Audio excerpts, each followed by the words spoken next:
2019, and we provide fully trained assistance dogs at no cost to people with autism all over the UK of any age.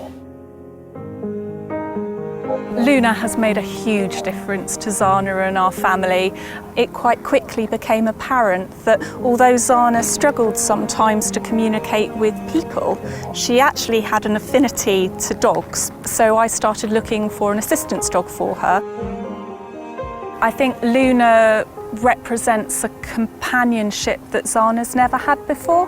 So for Zana with her autism, if there's a change in routine, you can see Zana will actually reach out for Luna. And when Luna's around, she's much more calm.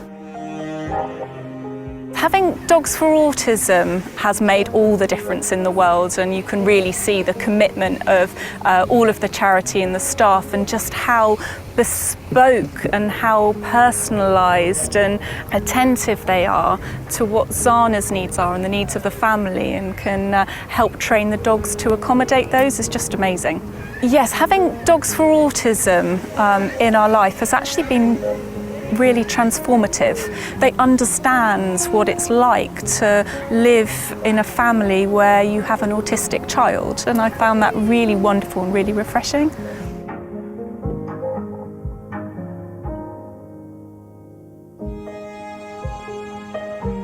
What we look to do is to enrich the life of the person with autism and help them do the things that they kind of dreamed of doing but weren't able to do before. It expands the horizons of the whole family, because suddenly families are able to live life in a way that wasn't accessible to them before.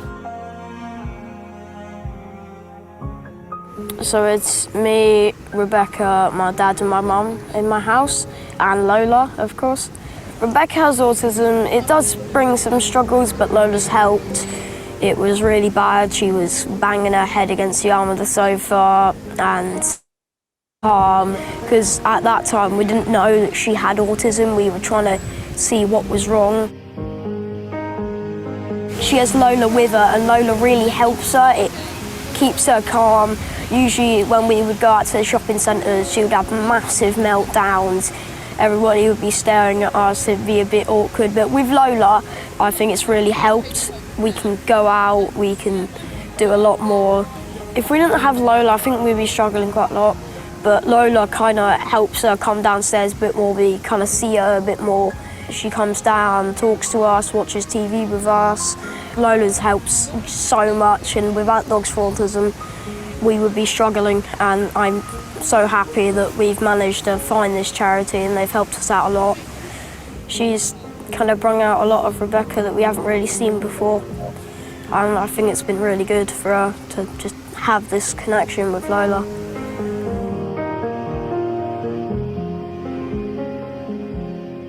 It amazes me how a dog can actually completely open up doors for autistic people that nothing else can.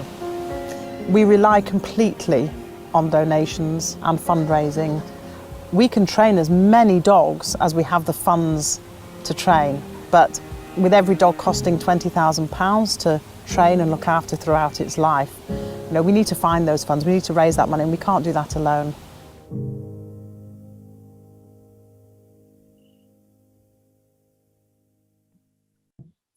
So I'll go back to my PowerPoint.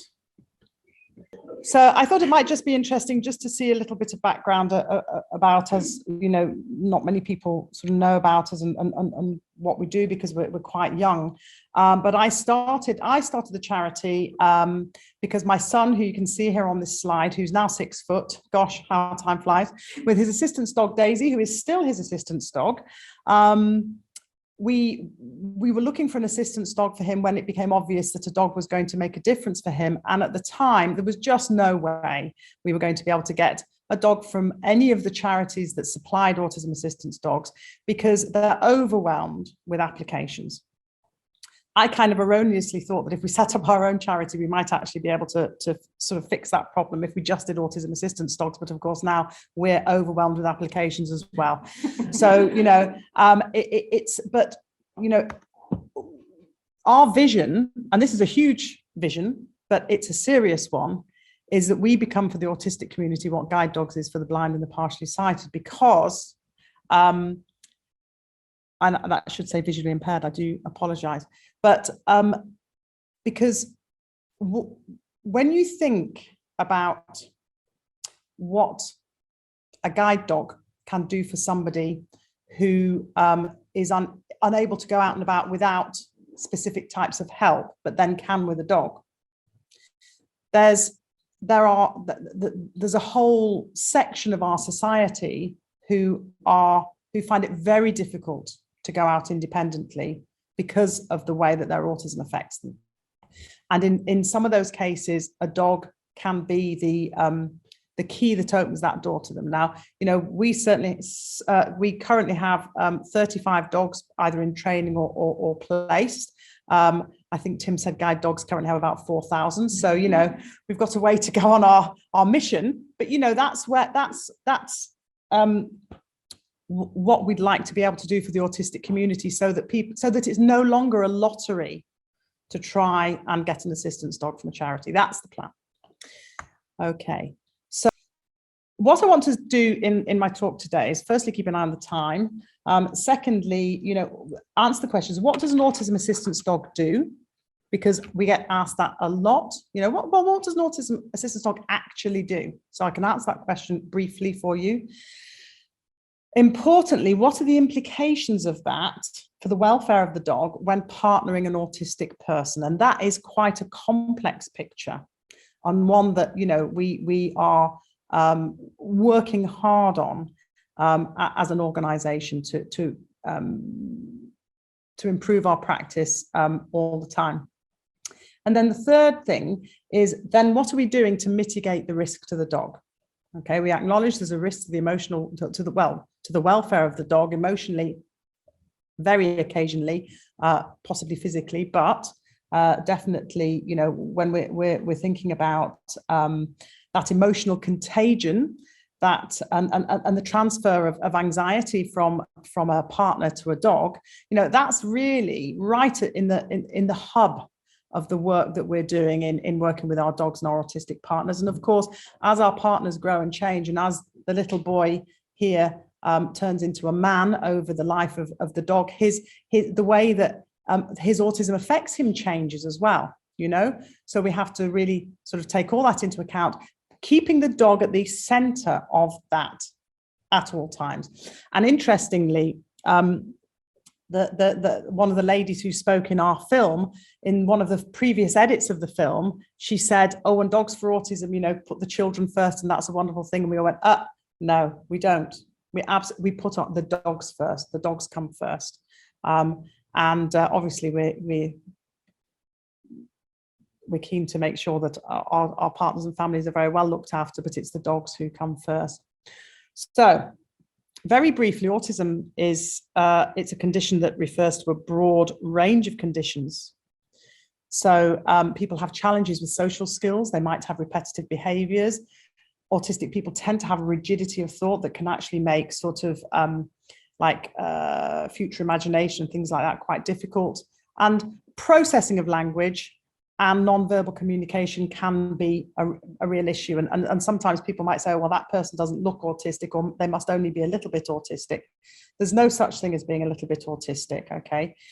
If you are autistic, there are certain features of autism that will cause you challenges that may not be visible to the outside world. It can be a hidden disability, but it is profound. Okay. And that's one, you know, what we're working with our autistic partners. So people talk about it being a spectrum, and yes, it is. So, you know, the people that we work with, they can be people who are working and living as independent adults, and having a dog is going to help with them with specific aspects of their life and transform those aspects of their life. Some people are maybe young adults, older teenagers, still living at home, striving towards independence, but finding that transition very, very hard. Or it could be children, so that we're working with families, and adults are handling the dog for children. And some of those people might be have learning disabilities or comorbid conditions, so that we might have to look at dual purpose dogs. and some of those people may not having a learning condition and may be functioning in an executive manner quite well, but they need support in various ways. So it really is a bespoke program. But the one thing that is almost always a significant part of the profile for an autistic person is anxiety. And that is the bit where we really have to look after our dogs within that. So, as I've said here,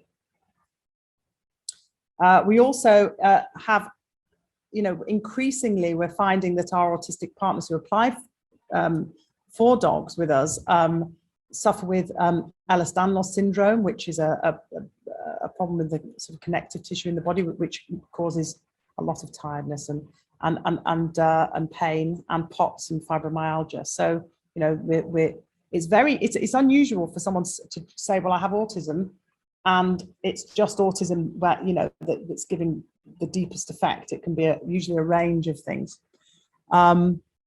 Okay, so I'm going to just move on because we haven't got enormous amount of time to talk about autism as such, but I just thought I'd give an overview because it's not necessarily, if you don't know about autism, then it's interesting to know. So how can having an autism, how do our dogs help people? So, they help to ground people when they're emotionally dysregulated. And it's not just about being an emotional support dog. And so it's really important that we differentiate our dogs from being therapy dogs or emotional support dogs. These are assistance dogs who carry out specific tasks to mitigate a disability. Okay, so just having our dog with us isn't what it's about. It's about the dog being able to respond to what's happening to us in our environment, whether it's at home or whether it's out and about. They're all trained to apply deep pressure therapy, which helps with our proprioceptive system. They'll remove people on cue from an environment. They'll go and find the door. They'll interrupt behaviors. So it might be we have some people who pick their skin or might rub their knees or something that's heralds the onset of the sort of building emotional turmoil that's going on. A common feature of autism is that autistic people don't feel that happening until it's too late. So our dogs get in there and interrupt it. And it's a signal to the autistic person, this is happening. Now what are you going to do about it? Are you going to go and deal with that? And alerting, and this is, we're going to talk a little bit about the difference between interrupting a behavior and alerting to a behavior, and then how we can use the training of an alert to look after the welfare, the long-term welfare of our dogs. They also provide safety tasks such as tethering in some cases with small children, blocking, and some road safety tasks. And they help support routines, as you might imagine, for an autistic person. So we want to promote independence to help our autistic partners go out and about and do the normal things that neurotypical people can go out and do every day. We obviously have the friendship element, and yes, our dogs are assistance dogs, but every dog, whether it's an assistance dog or a pet dog, provides a therapeutic sort of role, if you like. But of course, in a difficult social landscape, the friendship of a dog can make a huge difference to the mental health of an autistic person. And then becoming a social conduit. If people talk to me about my dog, I find I can have a conversation where I normally wouldn't respond or know what to say. So these things that come along with having a dog, which you might kind of think of almost like the soft skills. I mean, that's not a task that the dog performs. However, by being able to manage socially in a social environment, that really helps with the sort of anxieties that an autistic person might feel. So, what are the implications for the welfare of our dogs? What are the risks that our dogs face? So this is Cashel, and neglecting to meet the dog's physical or emotional needs. Cashel in this photograph needs a groom. But we know that this dog gets groomed very regularly because we have eyes on our dogs regularly, you know, and yeah, he's a very, very well looked after dog, this little chap. But seriously though, if we're working with people who find it difficult to look after themselves because of their own emotional challenges, and that might ebb and flow, but there might be times when actually they are experiencing sort of deep emotional dysregulation. How can we make sure that the physical and emotional needs of their dog are being met? And that includes, you know, the five, obviously, you know, the 5 freedoms, but also the 5 domains of actually making a dog's life worthwhile and enjoyable and thriving. How can we make sure our dogs thrive? Well, we do that by working very regularly with our autistic partners and having a sort of contractually, if you like, making sure that we can check on those dogs at any time. Because I mean, you know, anyone who's had any times of sort of mental health problems might not want to communicate, they might not want to engage with us as an organisation, and at that point we need to make sure that we can go in and make sure that the dog's okay. If this is an independent person or if this is somebody with a support network, we can ask those people to go in and check for us. But you know, the dog needs to be walked and have off-lead walks and play. And you know, we have found with some of our young adults who have been placed with their dogs, they start to become anxious that something might happen if they let the dog off the lead, and so they won't let the dog off the lead, and so the dog's not getting free exercise. You know, these are things that you perhaps, you know, we're only sort of in our 4th year, and you know, we're learning these things on the fly, we're learning them as we go along, but we're learning how to prepare our young autistic adults particularly to look after their dogs. So I've just talked about why an autistic partner might fail the welfare needs of the dog. So they might have some periods where they become quite inward facing, and they're unable to look after the needs of the dog because they're too busy trying to look after the needs of themselves because they're going through a difficult emotional situation. They might not fully understand, because one of the aspects of autism is sometimes autistic people have difficulty understanding the needs of other people and being able to put themselves in the same shoes as somebody else and see the world from their perspective. That can actually be true of their dog as well. And even though as an organisation you might think you've given the information and done the teaching and everything, in the reality, once the dog is placed, we really have to keep an eye on that to make sure that that has been understood, and actually those things, when the person's independent, are actually happening as you might expect. Yeah, because you can say to someone, this is what you need to do. Oh yes, I'll do that. I know how to do that. That's fine. And then it's suddenly not happening. You've got to go in and find out why that might be the case. And just understanding the needs of the dog. So every organisation needs to do that. I think we need to do that with more rigour. Not with more, with more rigor than perhaps you might have to do that with a neurotypical person whose assistance dog is helping them in different ways. We just have to kind of keep checking in on that understanding and checking in on the mental health of the person that we're working with. I've lost my cursor, hang on. And so, we've talked a little bit about what we do about it. So when we place our dogs, we like to think of it as almost a process of osmosis. So we do know that if we say, look, we've trained this dog, it's really great. We're going to spend some time training it specific tasks that you need it to do. And then we're going to have a couple of weeks where we work intensely with you and then hand your dog over. For an autistic person, that's not going to work.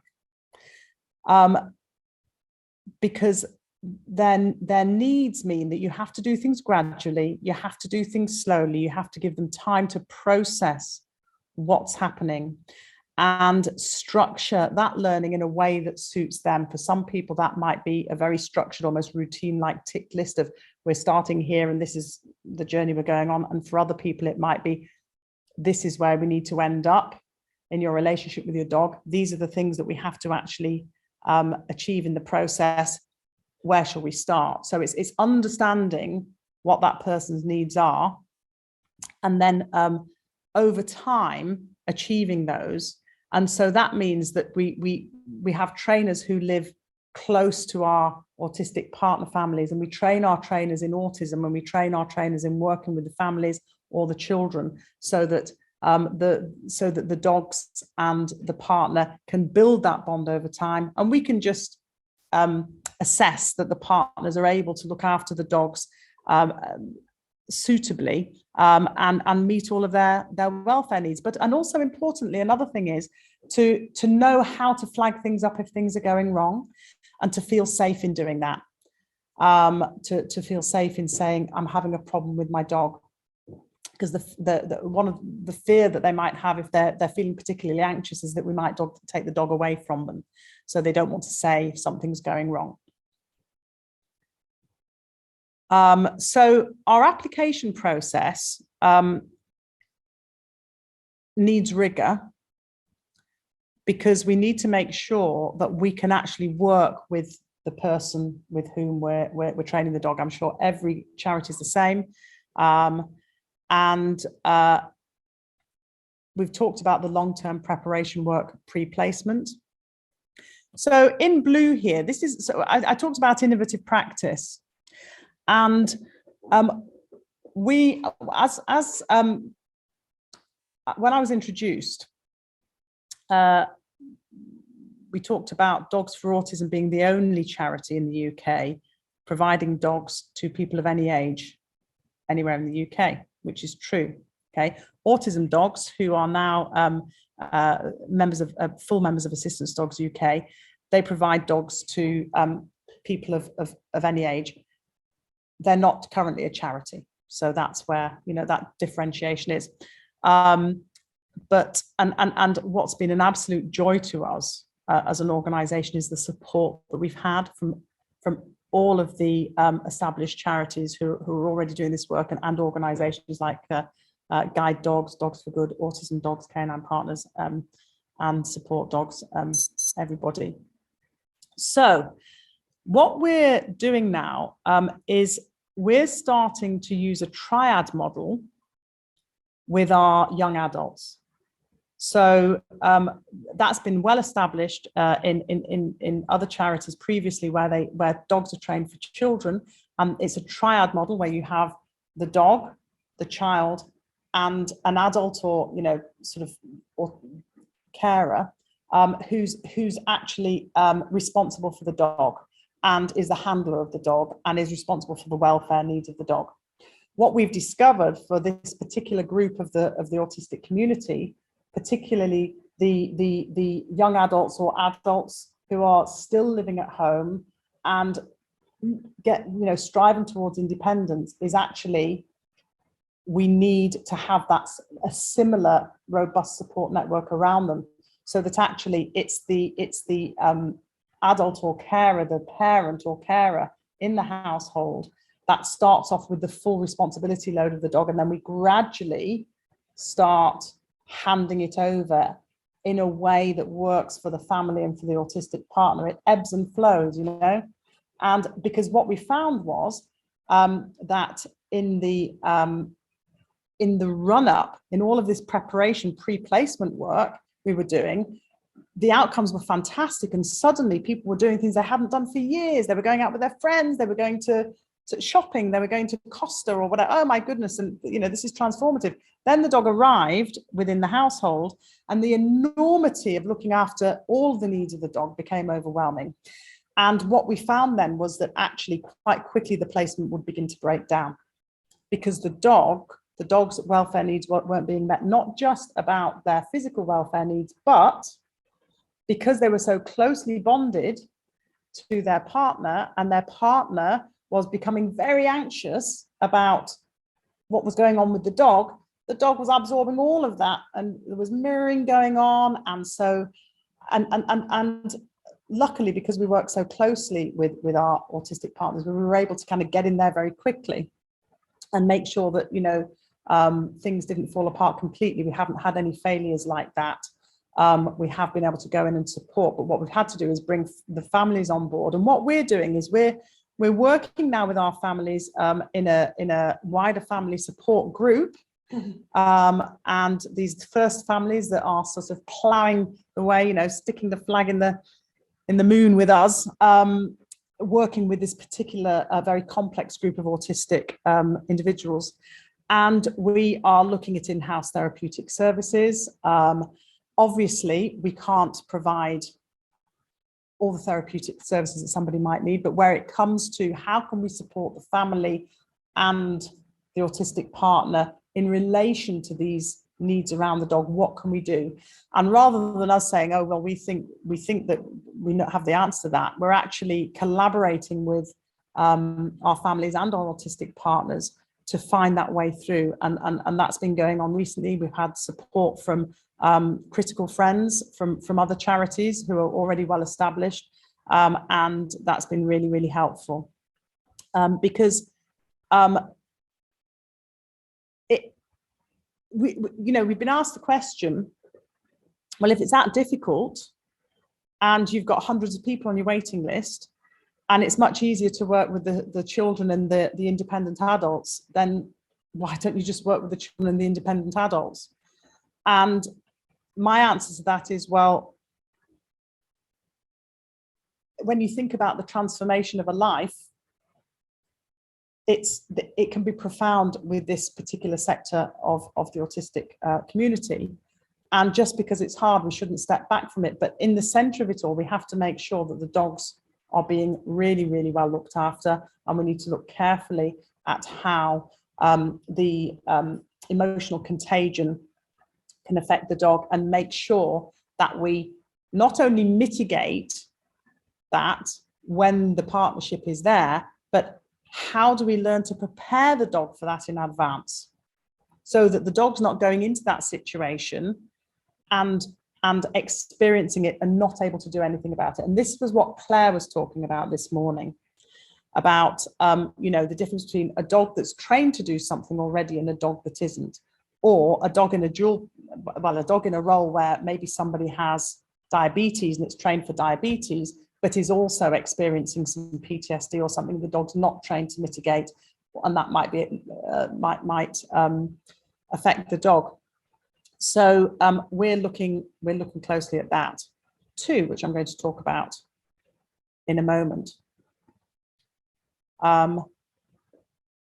Regular and thorough aftercare. So the welfare risks of the dogs. The dog experiencing chronic stress following repeated exposure to emotional dysregulation in their partner. This has cropped up a couple of times already today.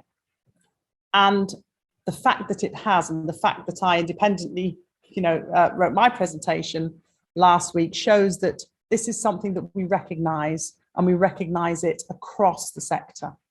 Okay, it's not just autism assistance dogs that experience this, all dogs experience this, okay? But we are actually in the business of emotional dysregulation, in autism. That's what we're dealing with a lot of the time, so let's make it right for our dogs. And how do we know it's happening? Well, we know why it would happen. How do we know it's happening, and what do we do about it? So I'm very interested to learn more about the work that's been done by this research, where we're looking at very subtle changes in the way that dogs show their emotions. Okay, because this is where we're going, I suppose. But what we work with at the moment is what we've got, which are calming signals, stress signals that we're aware of and that we see, and that as canine professionals, we recognise, and we see them very, very clearly. Our autistic partners don't, and it's hard for them to learn because it comes through years of experience and watching hundreds of dogs. Okay, but what we need to do is make sure that the dogs are prepared during that journey with their partner. So we know it's happening because the dogs respond in ways that we recognize are showing signs of stress. So we might see some calming signals, you know, when somebody's beginning to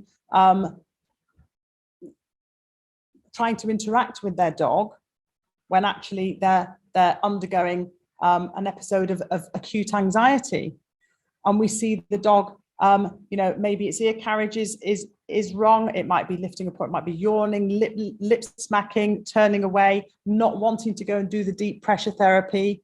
And that in turn causes anxiety in the partner. Why won't the dog do this? And then the dog's like, well, I'm not going to do it. You know, all of these things are signals to us. And I don't really need to go very deeply into that, other than to say that I'll just see what my next, here we go, point is, which is exactly what I've been talking about, is that anecdotally, and I think it was Claire that talked about sort of anecdotal behaviours that we've seen over time. We've had a number of dogs, and certainly my son's dog did this, and a previous dog of his did this. We'll actually start to display calming behaviours or stress signals or unusual behaviours when we're not expecting them to. And what we've come to understand is that the dog's actually telling us that there is an impending emotional dysregulation. Now, the dog is clearly scenting, you know, there's some scent, there's something that they're able to sense that we can't. It's not behavioural, and there is a presence of scent in the air, and the dog is saying, why is nobody, you know, why can nobody see this? I can see this quite clearly, you know. And so for one of my son's dogs, he would refuse to follow any cues, and then he might start to drool. And for this particular, for the dog that Marcus has now, she will sort of scratch with her paws. She'll come and see me. She'll go and see her autistic partner. So we put that on. What we do is we teach a mutually exclusive behaviour, so that when we see that behaviour begin to occur, what we actually do is we kind of reward it, and then teach the dog to do something else. But the important part of it is we then go and deal with the issue. So the dog learns that it can actually tell us what's about to happen safely, and the thing that was going to happen that is really unpleasant and scary and is actually managed. So the dog is given a safe space to go to. If the meltdown is inevitable, it will go and happen somewhere safely. And actually the dog has been part of being able to, the stress that the dog is experiencing is mitigated, because we can now teach the dog to tell us that what's happening. The problem with that, of course, is that in order for the dog to get to that point, it's already been experiencing a chronic level of stress and anxiety. And we recognize this. And we don't want that to happen to our dogs. We don't want our dogs to be placed in an environment where over time they increasingly start showing stress signals, in order then to put it on cue, in order to tell us that a child's going to have a meltdown or a person's going to have a meltdown. Okay, it's not good for the dog, and we want to do something about that. So this is the bit of innovative practice. There's nothing, you know what, I'll tell you what's innovative. Claire Guest and the work that she's done over the last 30 years has been hand over fist innovative, hasn't it? You know, and look at what they're doing now. I mean, goodness me, like a computerized dog's nose. I can't remember what she called it, but that just blew me away. But what we have learned from the work of people that have gone before us, that we can prevent the onset of stress in the first place by training dogs to recognize the presence of the scent of the stress hormones in the environment released by their partner in the very early stages of training. Is that innovative? that training in itself is not. What's innovative is that it hasn't been done, to my knowledge. I've not been able to find any published examples of it being done for autism assistance dogs, but I'm very happy for someone to tell me that that's not the case, and they'd like to share their studies with me. That'd be lovely. But you know, the thing is that we've got to be thinking in terms all the time when we're working with assistance dogs of how do we improve the picture for their welfare. You know, and so this is what we're doing at Dogs for Autism. We're in the very, very earliest stages of it. You know, we're at the point where we're capturing the stimulus. We're using T-shirts, which our autistic partners are sort of numbering depending upon the severity of what's happened for them. Sometimes it might be an emotional shutdown, sometimes it might be an outburst, sometimes it might just be difficulty. Sometimes it's nothing, and that's great because we've got a zero. You know, we've got our control. So we're getting our sense stimulus, and we're starting to teach our dogs to be able to differentiate between those things. We've got a long way to go, okay? But the important thing is that we're on that path, and that's what we're doing. And we've got the welfare of our dogs at the center of the work that we do, so that with all of our partners in the future, it will become an absolutely integral part of the work that we do. If you're going to have a dog from us, this will be very much part of the work that we do, so our dogs can really sort of help us effectively without having to become stressed themselves. Now,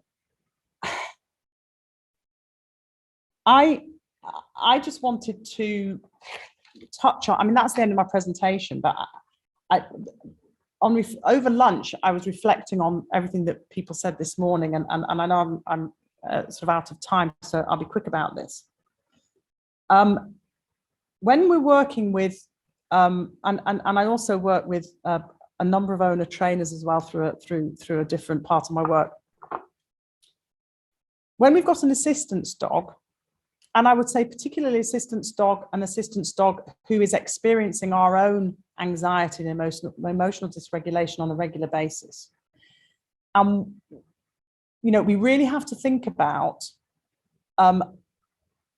do we need that dog with us all the time? And Tim mentioned dogs going to rock concerts and things like that, you know, and just to expand on that a little bit.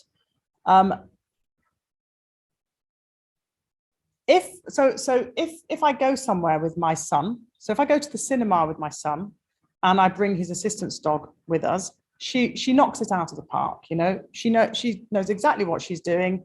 It really, really helps in every way. He's really focused, he's safe because now at 16 he's holding onto the lead, he's not tethered to it anymore. She will tell me if he's going to have a meltdown and you know, or an outburst, which we don't want to have in the cinema. And what that means is I can say, right, come on, off we go back to the car, she's safe in her space in the car. Whatever happens with my son happens, but usually we wait until we get home because he's 16 and he knows if he can hang on till we get home, he's got a safe space to express himself. Daisy has her safe space to be, okay? I know that. I also know that if I'm in a hotel room with him and he has an outburst, then it's not an emotionally or really even physically safe place for Daisy to be. It has happened in the past, and it's something that we try and avoid for her benefit. Would it be good for me to have her there? Yes. When I go to Greece with Marcus in July, I'm going on an airline I could take her with. I know that, you know, all that kind of thing. But when I think of triggers, and we all, you know, nearly everyone that's watching this will understand the idea of trigger stacking. And I think about my son's assistance dog and I'm thinking, what am I asking of her? You know, so that it's easier for me, because I can take my son somewhere without her. It's hard work, but I can do it. But I'm asking her to go on an aeroplane, you know. I'm asking her to go and stay in a hotel where she's never been to before. go to a place where the climate is different, be in an environment where we don't have that sort of really safe different zones when something goes wrong. You know, what happens if something goes wrong on day one? Can I give her downtime for 3 days if we're on holiday together? Am I looking after my dog by taking her to Greece properly? Am I looking after her welfare needs? The answer is actually no, because when I balance that up against, you know, what I can handle without her, I should not take her.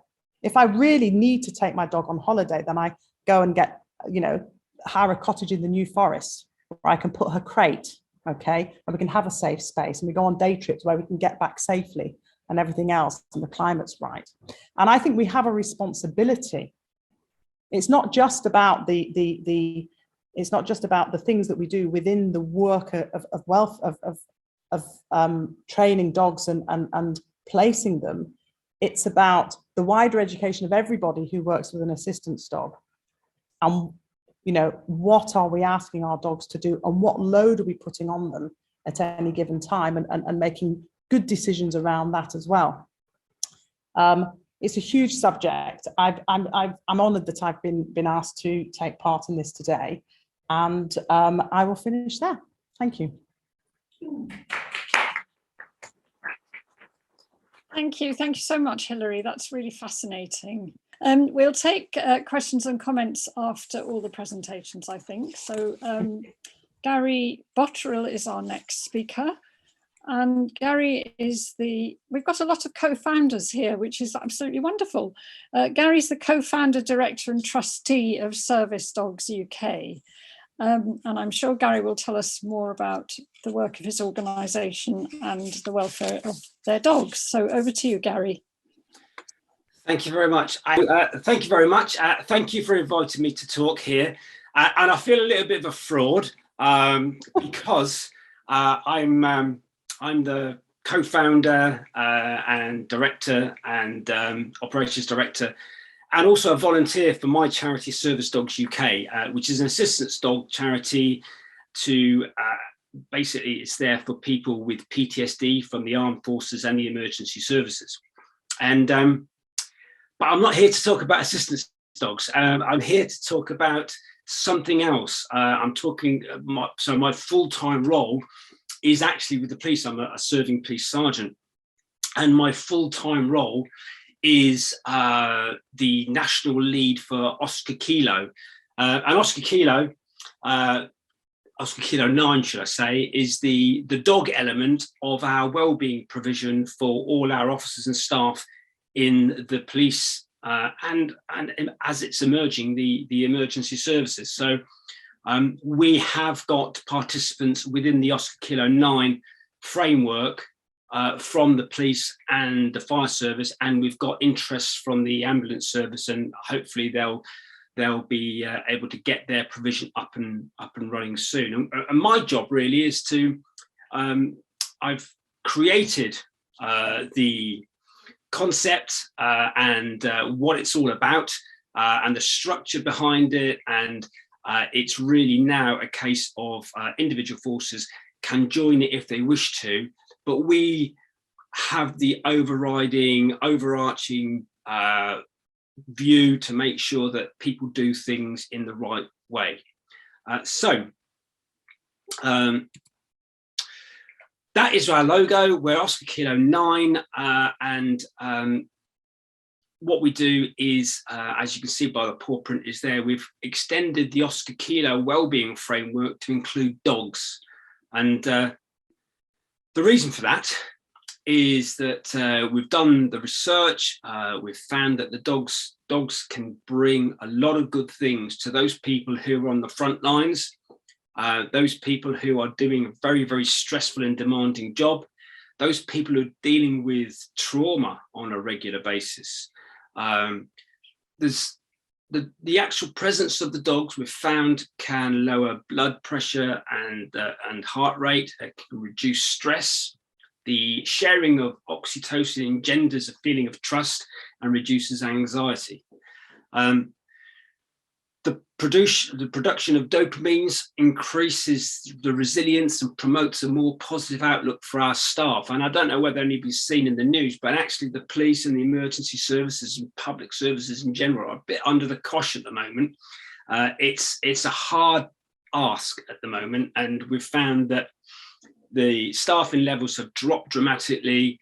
The amount of time it gets to train new people, there's a huge gap, and people on the front line are exhausted, quite frankly. They are struggling to get by on a daily basis. So we've introduced at a fairly low cost, because it's a public service, so we've got to do things on the cheap, but it's got to be good. So I was tasked with introducing dogs from my experience with Service Dogs UK to bring something to the police, and this is what we've put together. The other good thing about it is that there's a thing called perceived organisational support. So what that basically means is that if you're working in an environment and you believe that the rest of the organisation and maybe higher up in the organisation, they've got your back, they're looking after you, and you feel like, you know, if you do well in your work, you're going to be supported, then that's a big resilience factor. That helps you do what you do with less stress, less worry, less anxiety. So that's got to be a good thing. Now, the introduction of wellbeing dogs and wellbeing trauma support dogs has been really, really phenomenal. I was on a meeting this morning with the people who employed me, and they are just overwhelmed. In the space of a year, we've now got 130 wellbeing and trauma support dogs across England and Wales. And we've got a very vibrant Twitter following, and without exception, our dogs and their handlers are on Twitter, and the amount of goodwill, the amount of good feeling, the amount of positivity they bring for an organisation that is struggling at this time is brilliant. So why dogs? Well, dogs have a way of opening a conversation, and I've coined the phrase, they act as a furry bridge for communication. And anybody who's got a dog will know that when you're going out and about and you meet people in the park, you can probably remember their dog's name, but you can't quite remember their name. Well, that's what dogs bring. So you'll talk to a complete and utter stranger about dogs, what they're doing, what they're getting up to, and it starts providing us with an opportunity to have that conversation. So we've taken this and we've worked on it, and I'll go through later on some of the my theory about why that happens.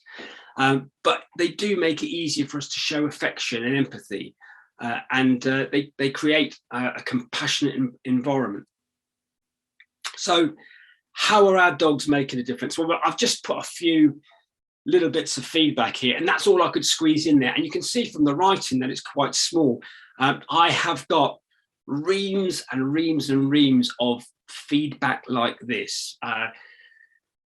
It's really important for our people who are, they've got a very different sense of professionalism. So when they put on the uniform for those serving officers, it's like their professional mantle, and they are, it's their Batman or Superman suit, and they don't want anything to touch them, to get under that exterior armor, because that is the job. They can't allow themselves to be caught up in other people's emotions and dramas. So they've got to be professional and come into chaos and try and sort it out and put it right and deal with it.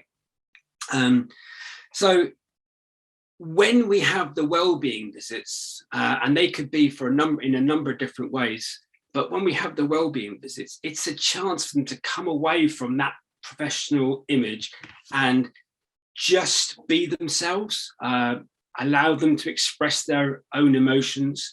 The dogs start off as a bit of an icebreaker, and from that, those really important conversations take place.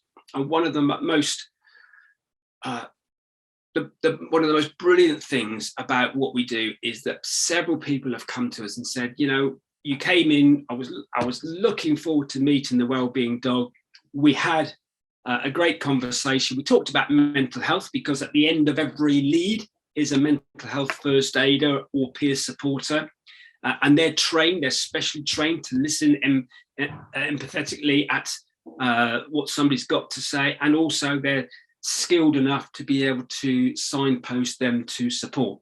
So that is, you know, we're not just saying, okay, you've got a dog, you can sit down and talk about your problems. We've actually got a strategy for people who open up about how they're feeling and what they're going through to get some help. And one of the best things is that several people, as a result of those dog visits, have opened up. It's been recognised that they need some support, and they've gone ahead and got it. And what that means is that getting that support early on means they don't go through a downward spiral where it's far more difficult to actually help them. So we're kind of getting in there early with the Wellbeing dogs, and that's showing great signs of being more and more important. And it's something that we are seeing more of those kind of stories, getting more of those anecdotal stories through. So I don't know whether you can read those on your screens, but just I'll just pick a couple. So one dog was a welcome distraction from the pressures of this officer's role. Her persuasive manner leaves officers with no choice than to take a break, an excellent icebreaker and conversation starter. There's a great deal for morale and mental health when you're having a bad day at work. Just taking the time to pet a dog makes you feel so much better. She's a delight to have around, and the positives of having her around are immeasurable. Happiness, just a little break in the day to be able to have a cuddle with a dog and forget about the stress of the day. And this one goes on to say, people love dogs. I know Jackie has Henley working alongside them both to attend. Henley lightened the mood and was a happy distraction from the trauma being discussed. So that is an example where there was an incident. People were, you know, struggling. It was a colleague who had sadly passed, and then when they had a meeting to discuss the colleague, to remember that colleague, they had a dog in there. And when people are emotional, they had the dog to hug and spend some time with, and you know, it helped them lighten what could have been a really heavy and difficult meeting.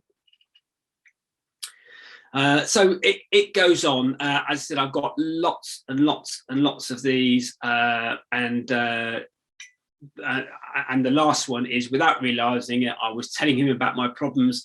I speak to Darren, who is the handler, regularly now, and got the help I needed with his support. And I want to thank Stanley, the Wellbeing dog. He is the one that made it easier for me to seek help. Now, the people who are giving us this feedback, these are roughy, tufty police officers and staff. You know, they're not the sort of people who are easily going to be talking about how a dog has helped them get help. So it's really great that we're actually reaching those hard to reach people, the people who say, no, I'm fine, there's nothing wrong with me, I'll keep going. Because if you use in this instance the dogs to get through to people, then you are really making a breakthrough with the colleagues that I work with. So what it looks like is Oscar Kilo is the National Police Wellbeing Service. We are linked to the police forces. We've got fire and rescue, and hopefully we'll have a green shape with ambulance on there soon.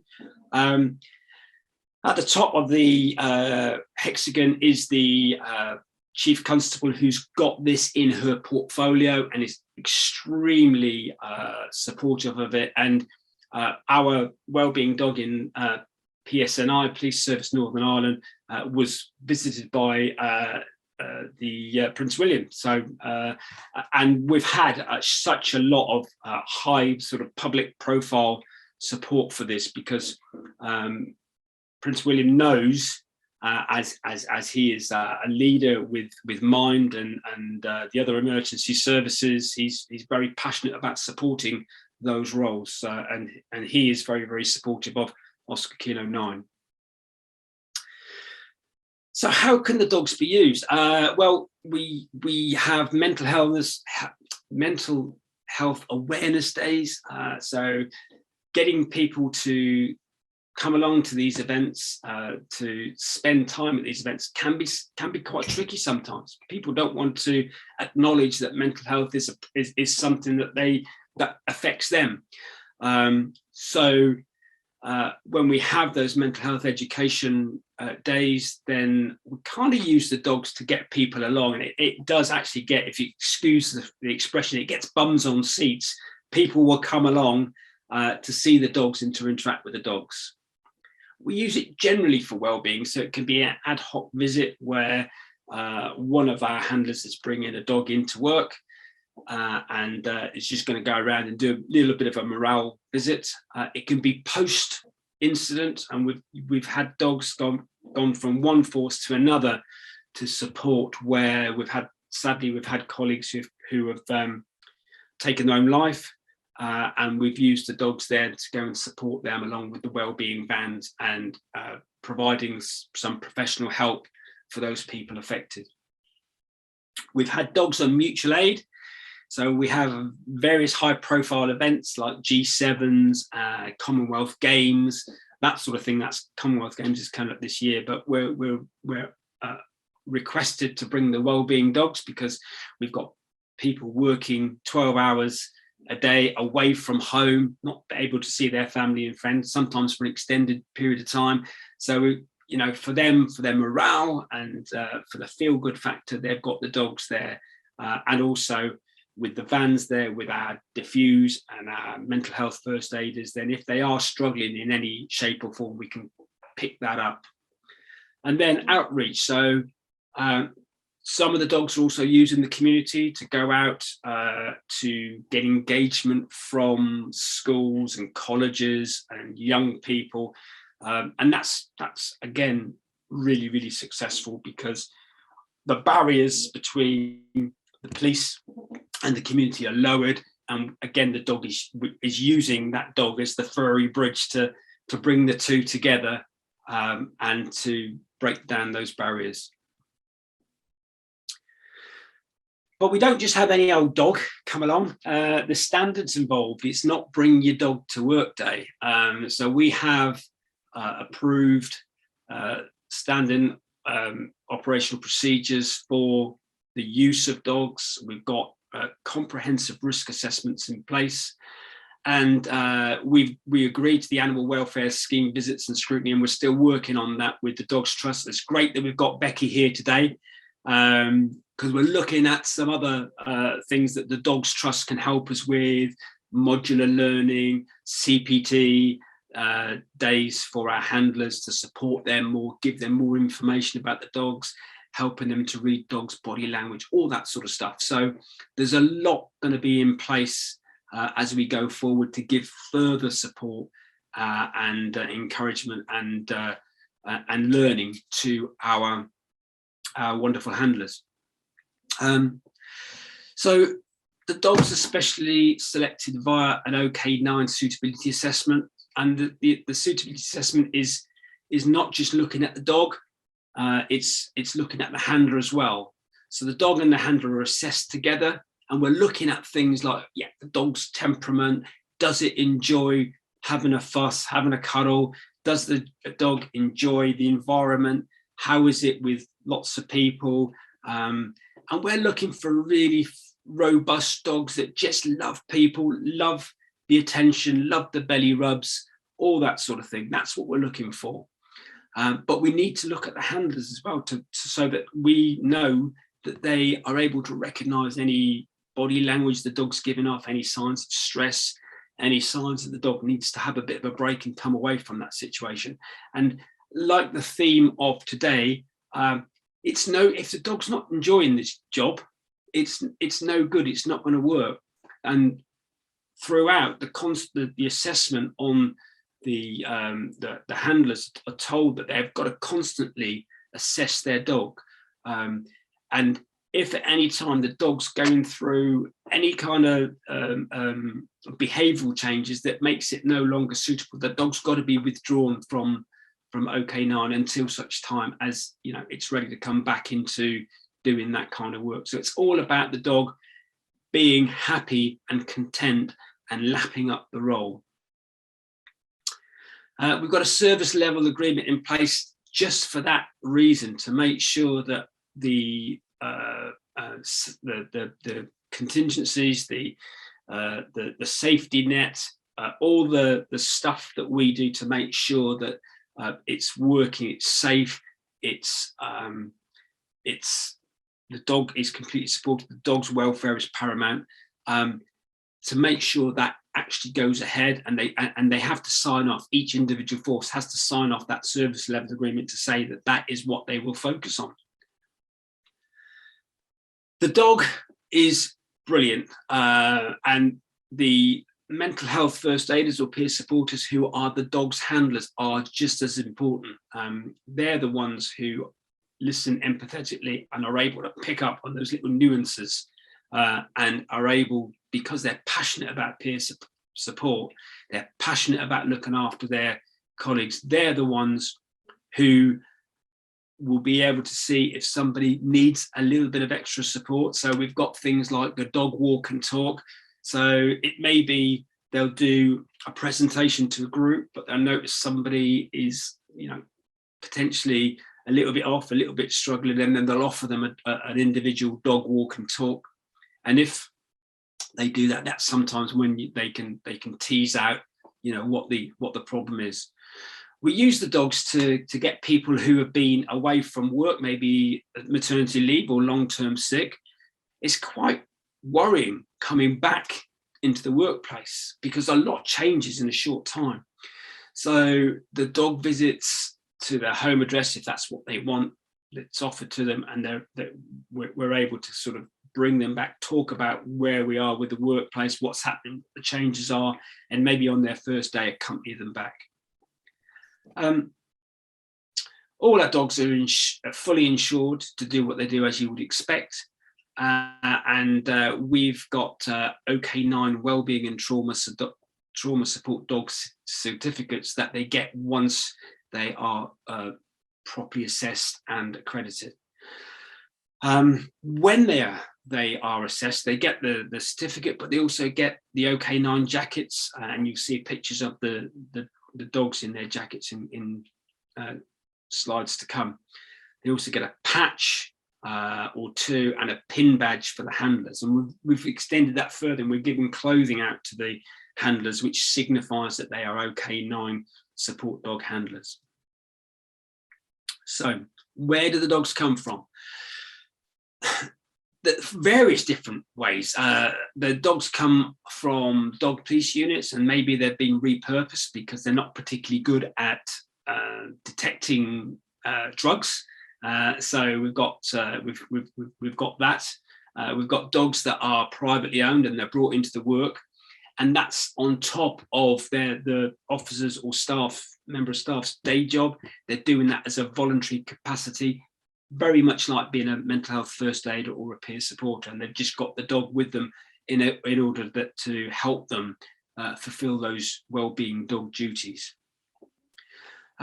So there's a myriad of different ways. Some people have got a dog, that some people have decided they were going to buy a dog, and the force will sponsor it. Others have had dogs sponsored by private companies who wanted to provide some kind of well-being initiative to the police forces. So there's a whole number of different ways that people bring the dogs into the workplace and for them to be effective. But the thing that remains constant is the same high standard has to be achieved and maintained and reviewed. So the dogs are used in a variety of different ways. We use the dogs, they can be booked. So most of the forces have got spreadsheets where the dogs are pre-booked. We've got one dog in London in the Met who is booked up constantly for the next 6 months. But those bookings will be changed if there's a situation where officers need some assistance, which has to be done fairly quickly. So we have got the flexibility to move that. And those bookings are done within the force. It would be impossible for me to try and coordinate all of those bookings. But they're also requested after for post-incident deployments. So if there's been a stabbing, a murder, or some other kind of situation, and those officers have been in the blood and the guts and the gore and trying to get it sorted. And there's a saying about trauma that you know, expecting anybody to not be affected by trauma is like standing out in the rain and not expecting to get wet. You know, it will have an effect. And it may not be apparent, and that person may not even think it's had an effect on them.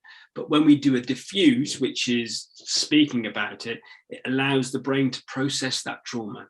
Having the dogs there helps people to process that trauma, but have the comfort of a dog that they can interact with at the same time.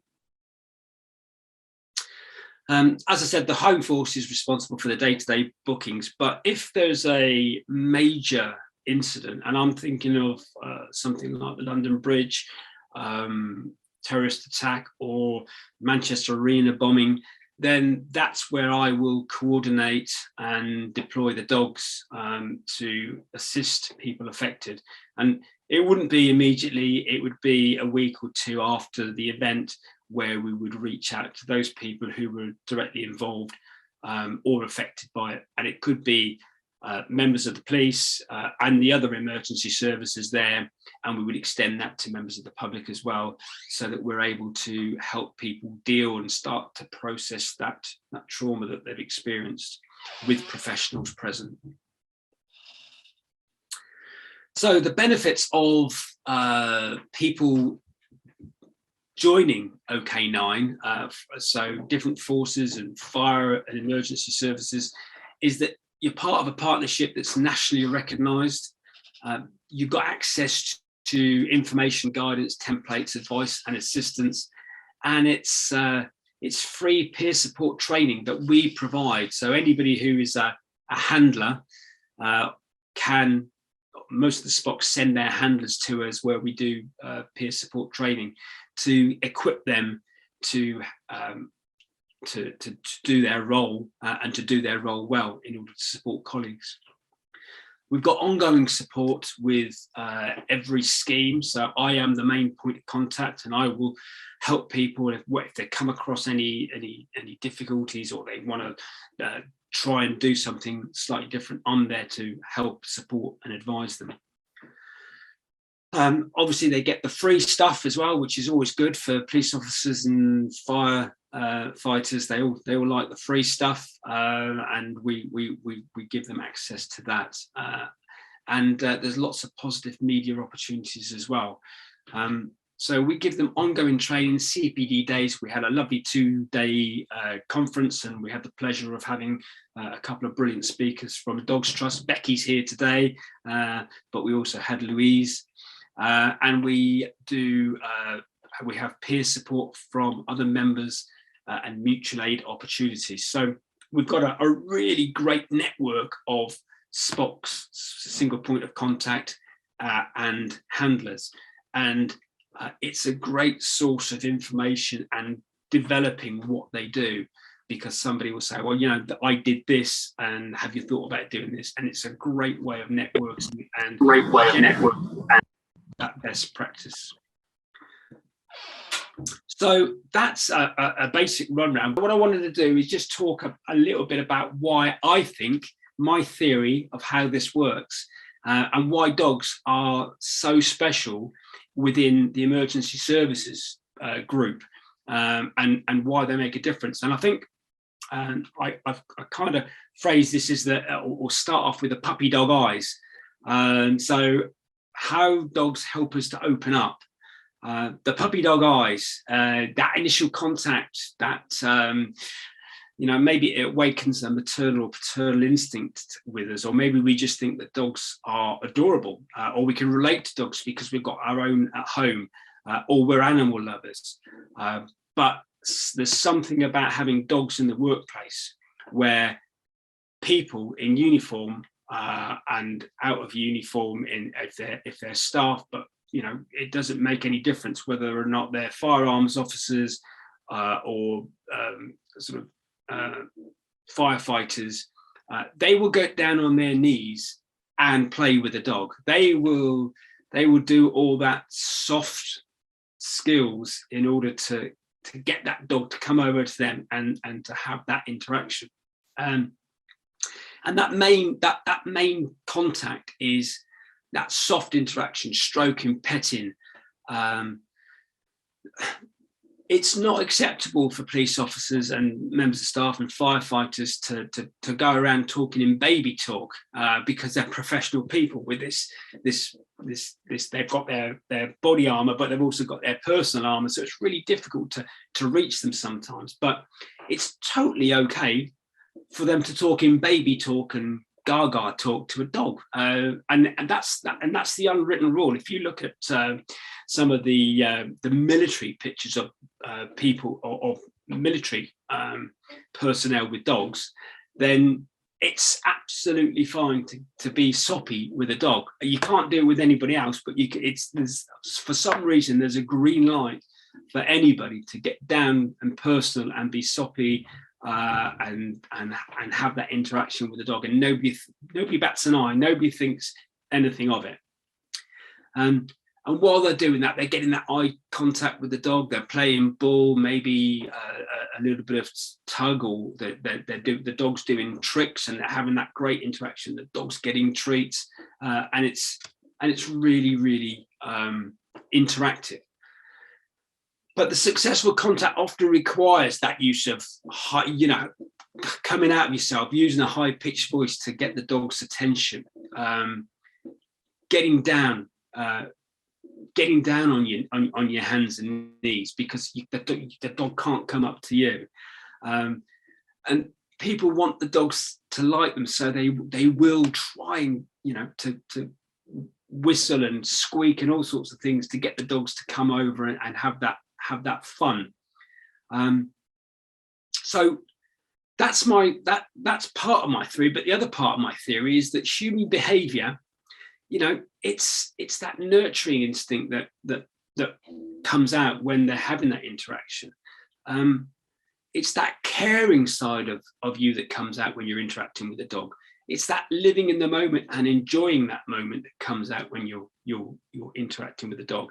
And it's also, very importantly and crucially, is letting down your guard, allowing yourself to be vulnerable, allowing yourself to open up, because that's what you're doing. And all that initial and main contact with the dog, that's setting yourself up for letting down your guard and being vulnerable. And that's when you're doing that, you're getting that shared oxytocin, your cortisol levels are lowering, you're getting a dopamine hit, and you've got a feeling of well-being. That is the point when you've opened up your heart, you've opened up your vulnerability, and from there, at that point, is the feeling of well-being that aids that communication, and you're more open about talking about how you feel.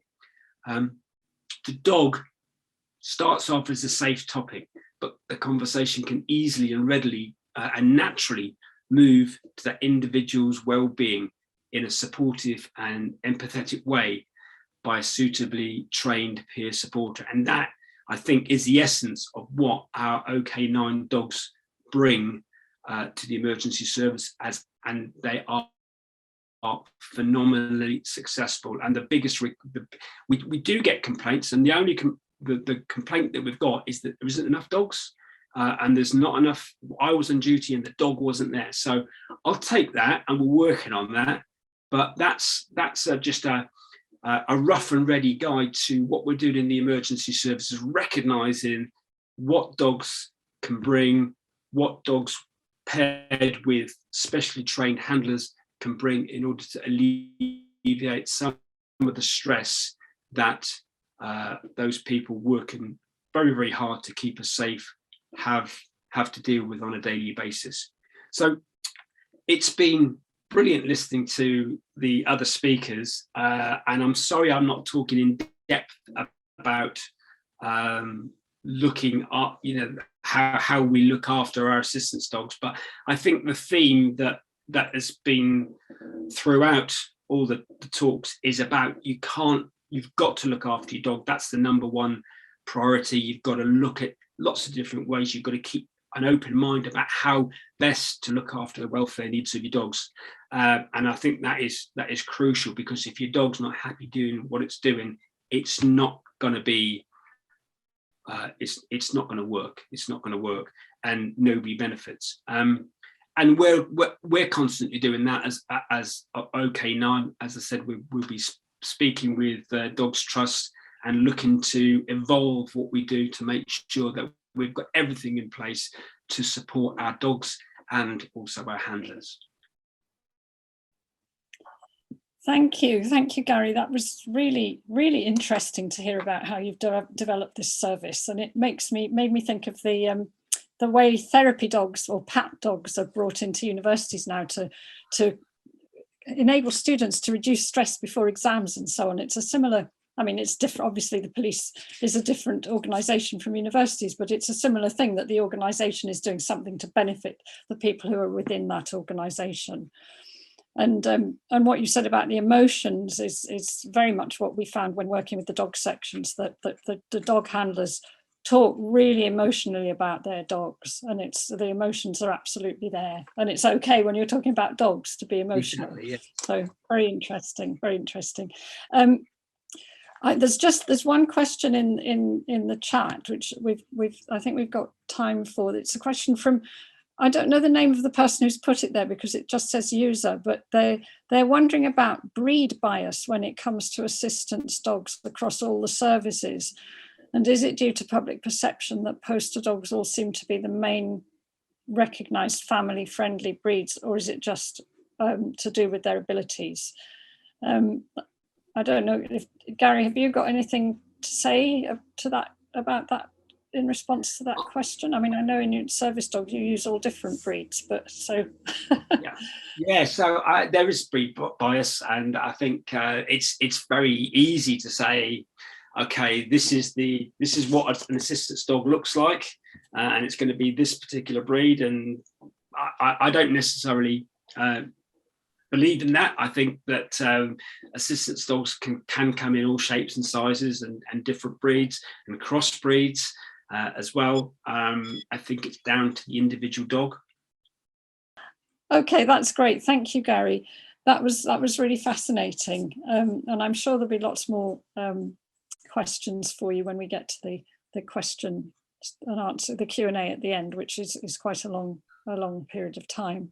So I think now we'll go on to our next speaker, who, as you've already mentioned a couple of times, Gary, is Beckie Wheldon from the Dogs Trust, and she's Canine Behaviour Officer at the Dogs Trust and has been working there for a while. Hi, Beckie, over to you. Welcome. Hi. Yes, thank you ever so much for having me. I think the talks today have been really, really informative, and it's amazing to see what all the charities and organisations here are doing to help safeguard dog welfare, as well as obviously helping so many people with their services as well. Obviously, with Dogs Trust being a rescue organisation, this presentation is coming from a slightly different stance of just how we monitor welfare and behaviour, I think, within the rescue setting, just essentially, I think, because it can often be quite transferable across all sorts of different organisations and charities. So hopefully it will be quite informative. The title of this presentation is just simply welfare and behaviour assessments within the rescue setting. And just a little bit of background on myself. I've been working at Dogs Trust for quite a while, at the moment as a canine behaviour officer, where I work within our internal central behaviour team. So we basically oversee everything behaviour related that happens within the charity, whether it's approving photos to go online, or whether it's safeguarding dog welfare in photo shoots to looking over SOPs. It's a very varied role that we undertake. So we have quite a lot to do with the welfare and behaviour assessments and the SOPs that sit, which then obviously get used within our rehoming centres and on the operational side.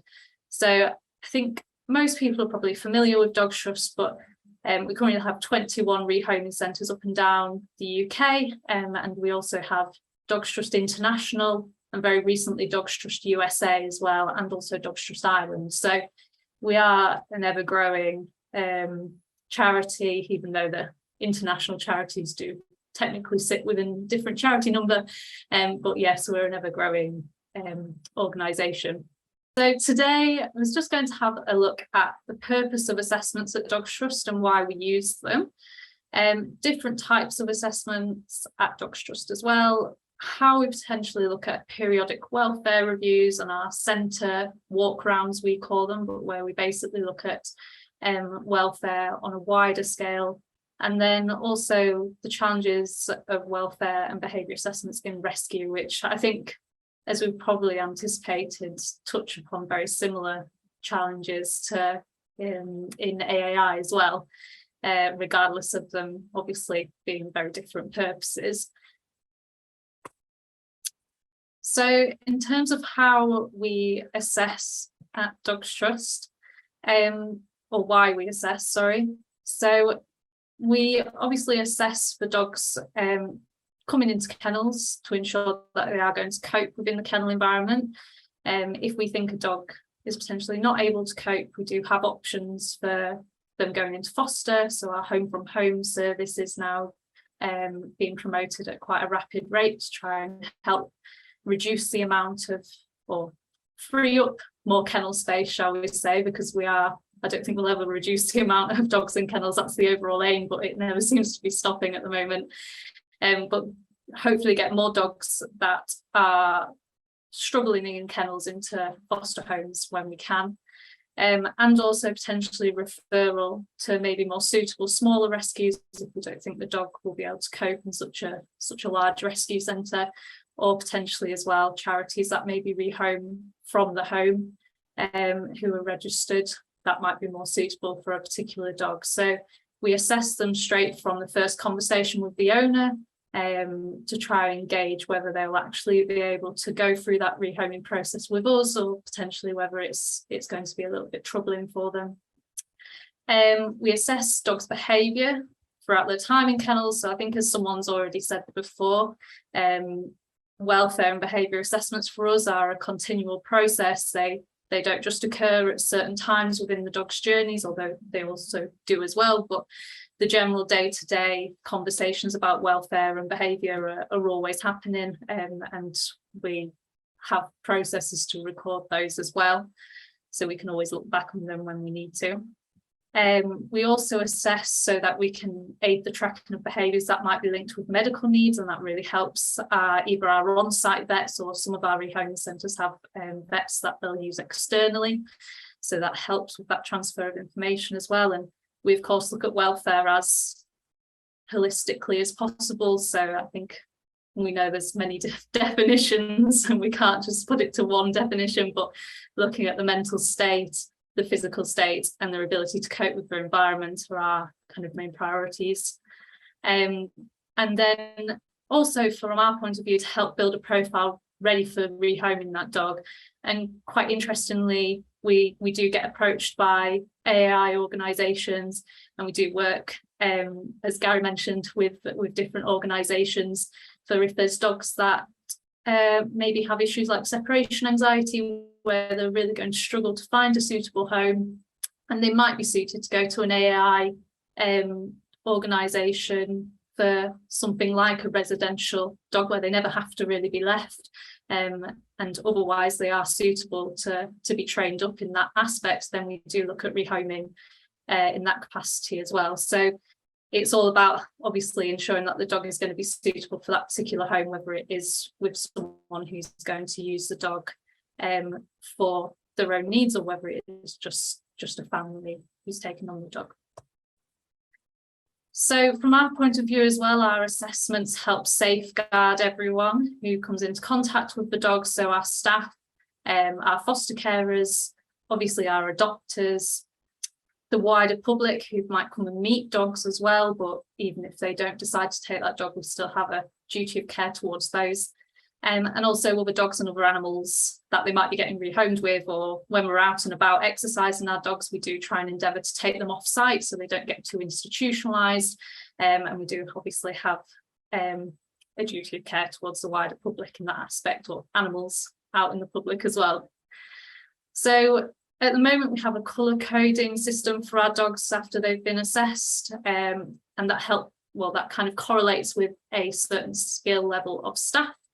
And how much CPD they've had. So we have a really amazing professional development department at Dogs Trust who are continually assessing the needs of the staff in the rehoming centres, and they deliver modules like on frustration, on how dogs learn, on things like counter conditioning and desensitisation and behaviour medication, so that our staff can basically be signed off that they are knowledgeable about that certain subject, but that also correlates with the kind of dogs that they'll be able to handle. So we are just piloting a new colour coding system, which is a little bit more informative and actually helps the staff recognise why the dog has been put at an amber, for example, or a red or a green, but that's currently in piloting stage, so hopefully we'll be able to say more about that in the future if we're doing one of these. So at Dogs Trust, our assessment processes, we don't use any provocative tests, so the aim isn't to kind of antagonise the dog and see if they will bite us if we put their hand in a food bowl. We don't do anything like that, as you can imagine. It's more about trying to just ensure that we're writing down as much as possible when we're handling our dogs day to day, and we're monitoring those behaviours that are necessary for ensuring they're going to be safe to rehome or suitable to be rehomed with a certain family. We do also ensure it's monitored across a period of time. As I'm sure you're all aware, our dogs will change quite massively, especially when they've come from a home to then in rescue and then to going to a new home as well. It's an awful lot of change for them. So we not only assess whilst they're here with us, but we also have screening questions for when they go home, and our post-adoption service now, which provides behaviour support, but as well as that, they actually ask questions about the dog, which gets put on the dog's records. So that if that dog ever gets returned to kennels, we've almost got like a step-by-step kind of process of what that dog's been through throughout, before they've come to us, to coming to us, to going somewhere else.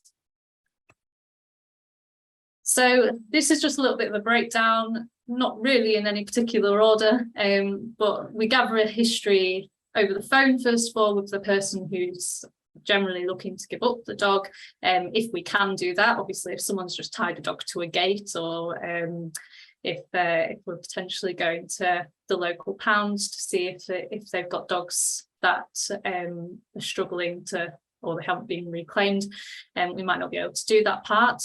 Same with the pre-intake assessment as well. So that's where the dog will come to the centre and get assessed whilst the owner is still there. Again, if possible, because that isn't always possible, unfortunately, depending on how the dog is coming to us.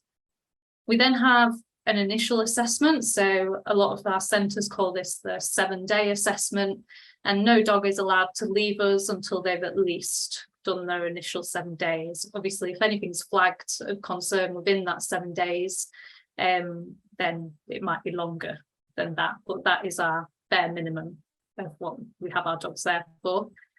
We then have what we call a formal character assessment, and that will help build the dog's profile. and also is a bit more of a, as it suggests, formal assessment rather than our initial 7-day assessment where the staff are just generally monitoring the dog as they come to us and as they progress over that 7 days. This is more of a situation where the staff will put it in their diaries and look to make a point of it and arrange it. And then we might have welfare assessments, which I'll go into a little bit more later, and then periodic welfare reviews as well. So just to break it down, our pre-intake assessments. So it actually starts off realistically with our handover form. So if someone's looking to give up a dog to us, they will have quite a lengthy handover form to fill in. And they'll also be asked screenings questions over the phone as well before they're even sent that handover form by our trained contact centre. So there'll already be quite a lot of information before we've actually kind of decided that we're going to take the dog.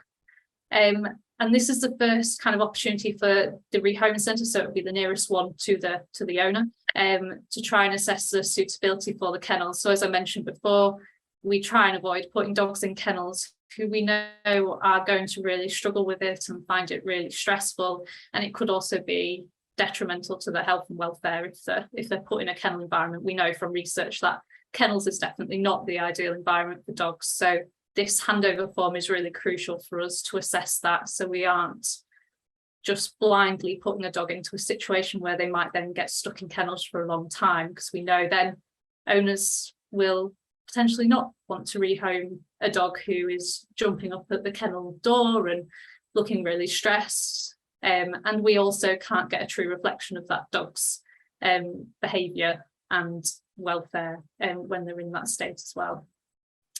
So we can also look at how quickly they're going to be rehomed, or how we can try and guess how quickly they'll be rehomed, and that will enable us to know if we've got a waiting list of how quickly we'll have our next dogs on the waiting list. So there's kind of a prioritization process that has to come into it, because we do have so many people unfortunately looking to hand over their dogs.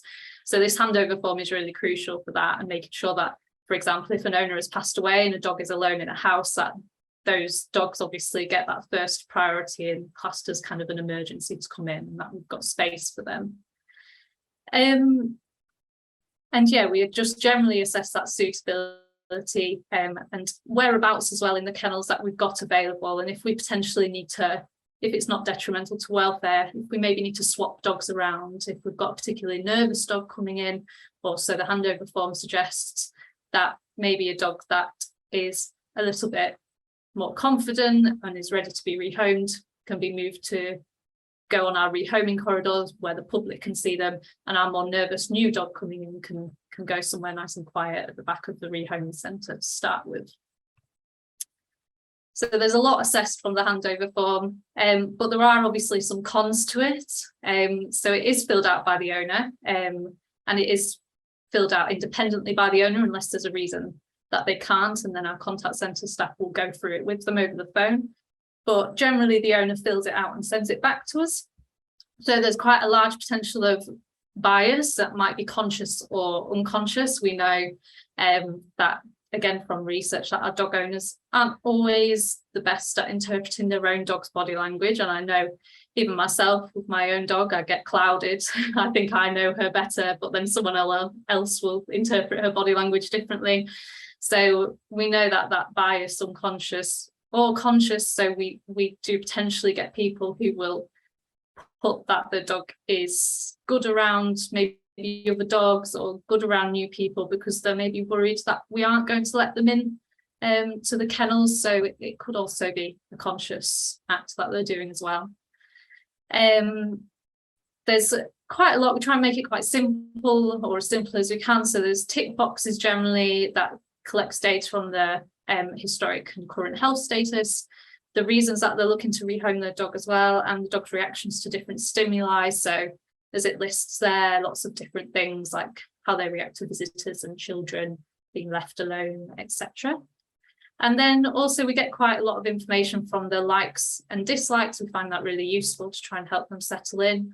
but also the current living conditions. So if they're currently living in, say, a detached house compared to if they're on a top floor flat, and that will mainly just help us inform what kind of home we think they will adjust easier to, or potentially don't, if the owner has suggested that they live on a top floor flat and the dog really is showing signs of distress because they can't get access outside all the time. So it helps inform for the new home as well, in theory.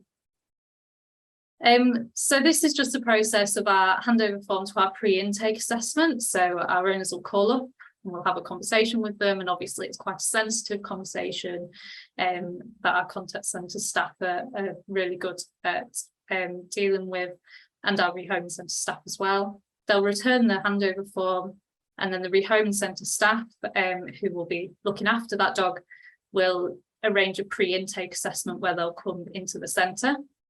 If they feel that that dog is suitable to come into the centre and that they aren't going to be, or if they're going to be able to cope with the environment as well as they possibly could, then there'll be a date arranged for them to actually leave them at the rehoming centre. So it won't kind of be a you dump and leave them that day. It never goes like that, because obviously the welfare implications for the dog and for the person in that scenario aren't fantastic. So in terms of our pre-intake assessment, this is again quite a lengthy bit of paperwork that our staff go through, and we only allow trained members of staff to go through this. So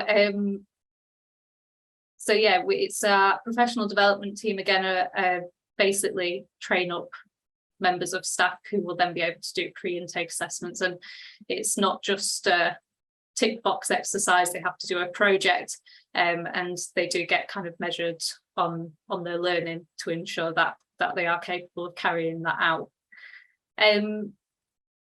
We go through a procedure, so it's quite structured.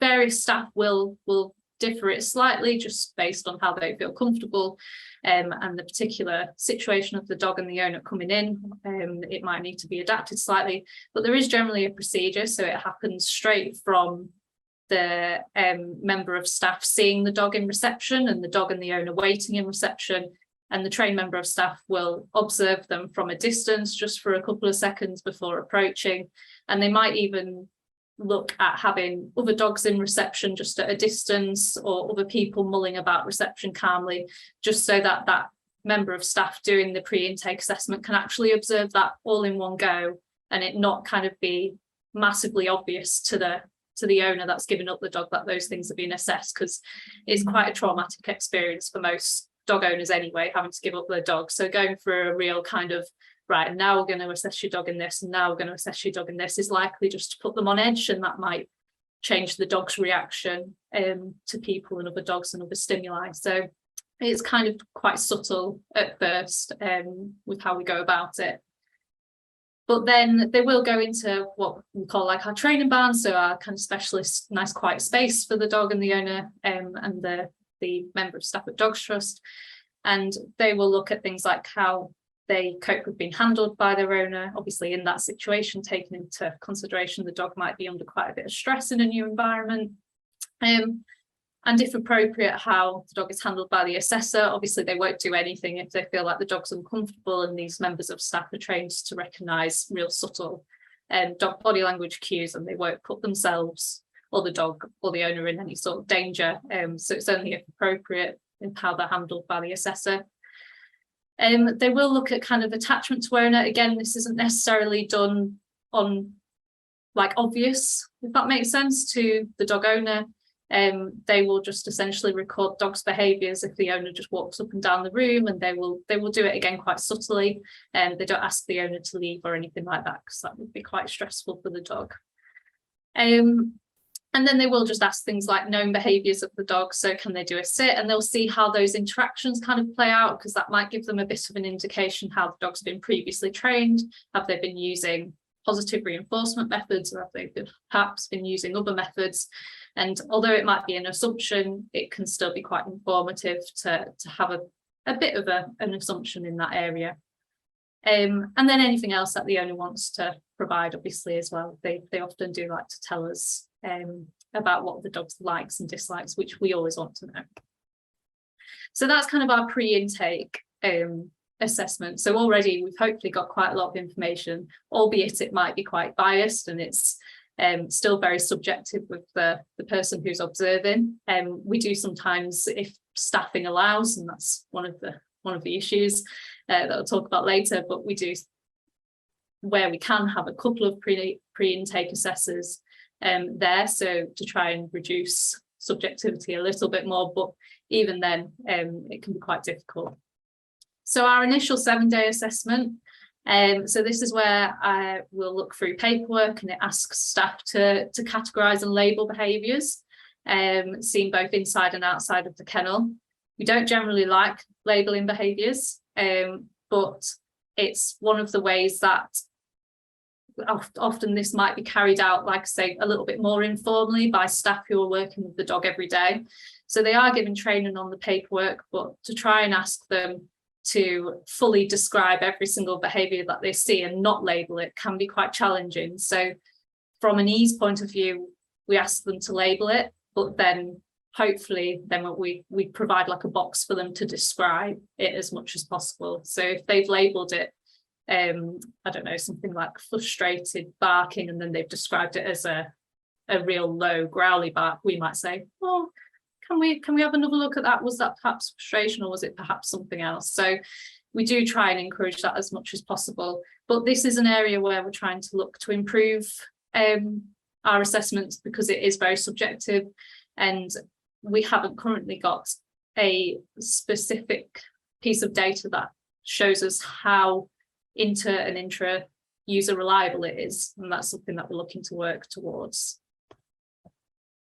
So we have a training behaviour team on site at every Dogs Trust Centre, and they will be there on hand to look at any adverse reactions or anything that the on the ground staff might have observed with the dog that they might think is a little bit worrying.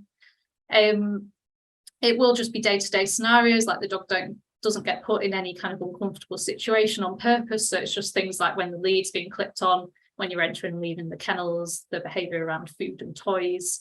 So it's very opportunistic around the general activities anyway, which helps staff actually carry it out, and helps give them the time to look at the assessment as well, rather than them having to set extra time aside on top of everything else to do it.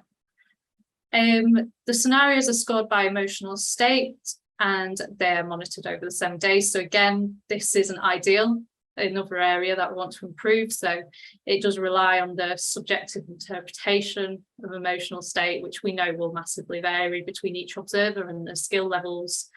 But again, this is something we'll talk about later in the challenges.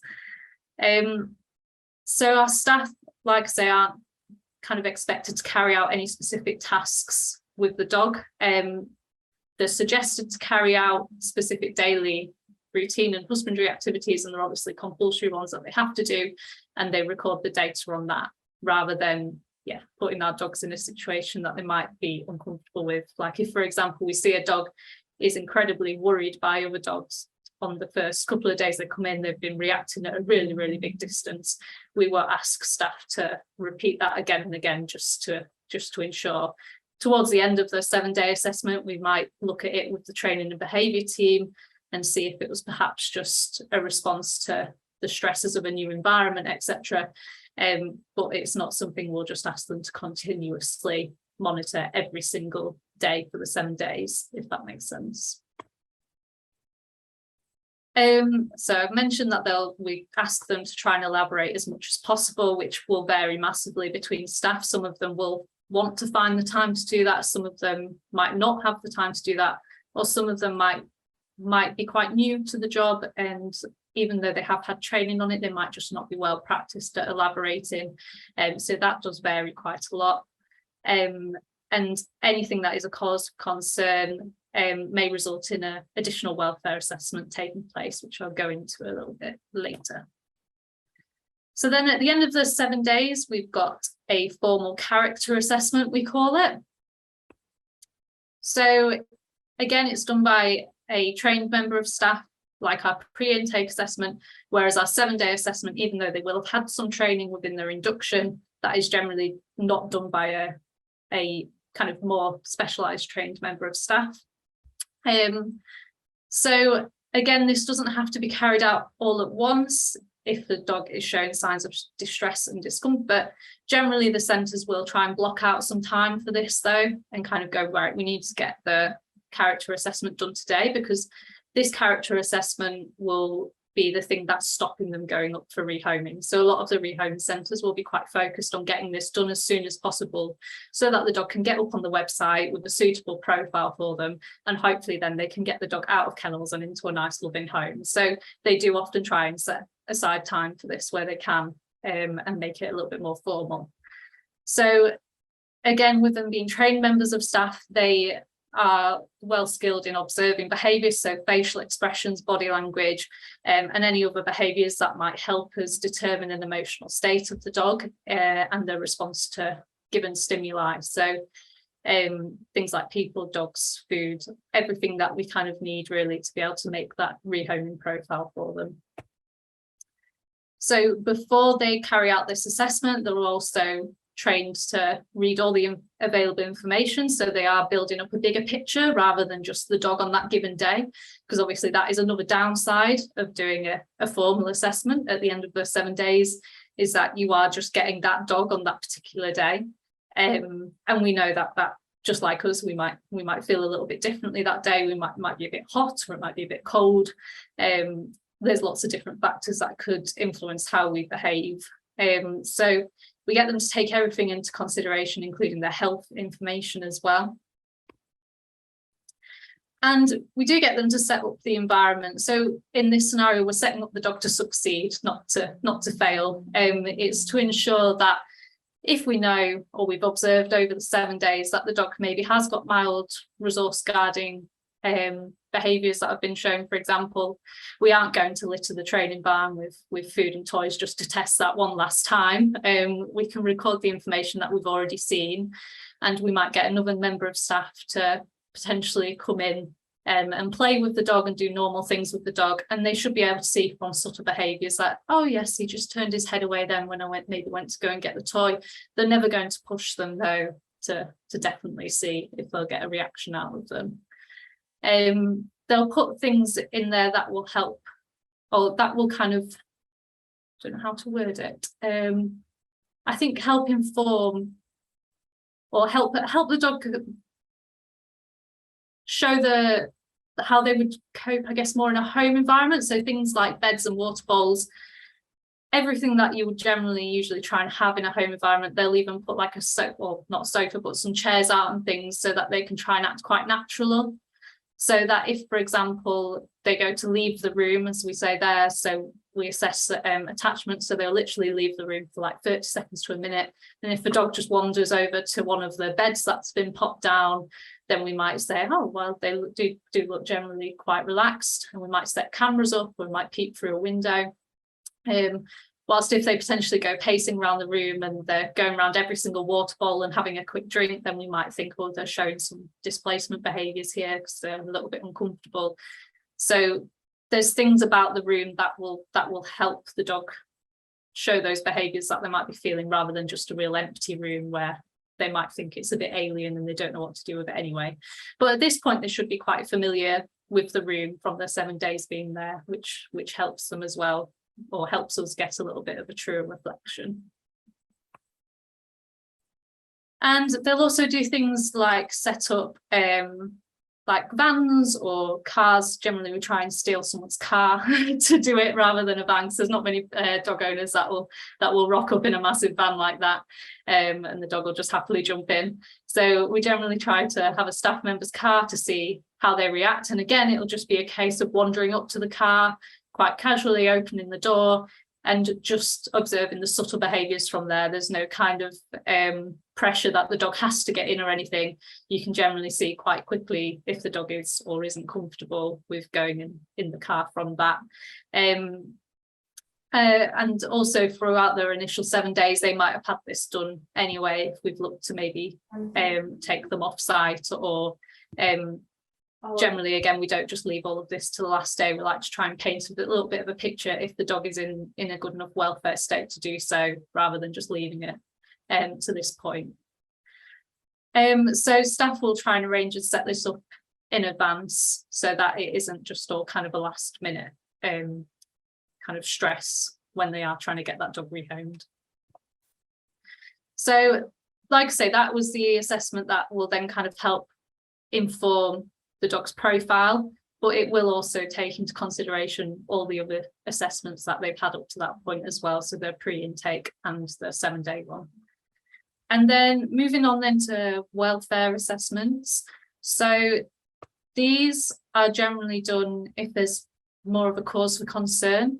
Dogs' welfare is generally recorded quite informally, so they'll kind of have daily record sheets on how the dog is that particular day, but more formal welfare assessments are done when a staff member has maybe highlighted that the dog's showing some particular behaviours in the kennel, or maybe if the dog is not really interacting or they're stopping interaction and they feel like they're starting to shut down, or there might be a health concern there as well, and we want to do a kind of more holistic welfare score to go alongside that if we think it might be affecting them as a whole. So they will be done when there's a cause for concern, but also potentially as part of a centre walk around or a periodic welfare review as well.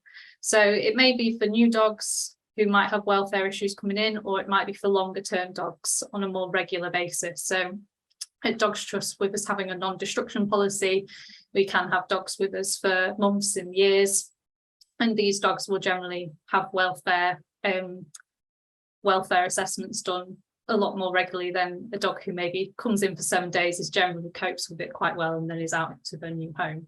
So I think, as others have mentioned before, we don't kind of use this resource. It's used a little bit more sparingly because it does take a lot more time, and that time is quite costly to our staff. So this is done on kind of a more as and when needed basis, based on our training behaviour team and our vet team as well. They'll come to a group decision.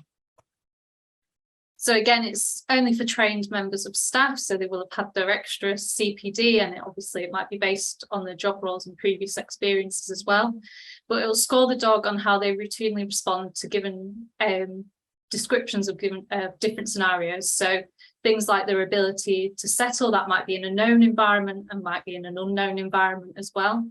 Things like putting on a harness, their ability to inhibit behaviour in the presence of salient cues, so we might call it impulse control, or how they respond in that scenario where they might be more impulsive. And this is also then further divided into categories, so things like dog-to-dog interactions, general stress levels, ability to cope with new environments. So there's quite a few different categories that go into this. And they have a score which differs between each category, if that makes sense. So it's not just a not likely or likely, it differs depending on what it is. So we say that this is ideally carried out by a variety of staff, so not just one staff member, but a variety of staff who are familiar with dogs, because even though we might get the bias there, these are all of these different scenarios that we're asking them to score might actually be scenarios that we don't want to put the dog in, even for the sake of this welfare assessment.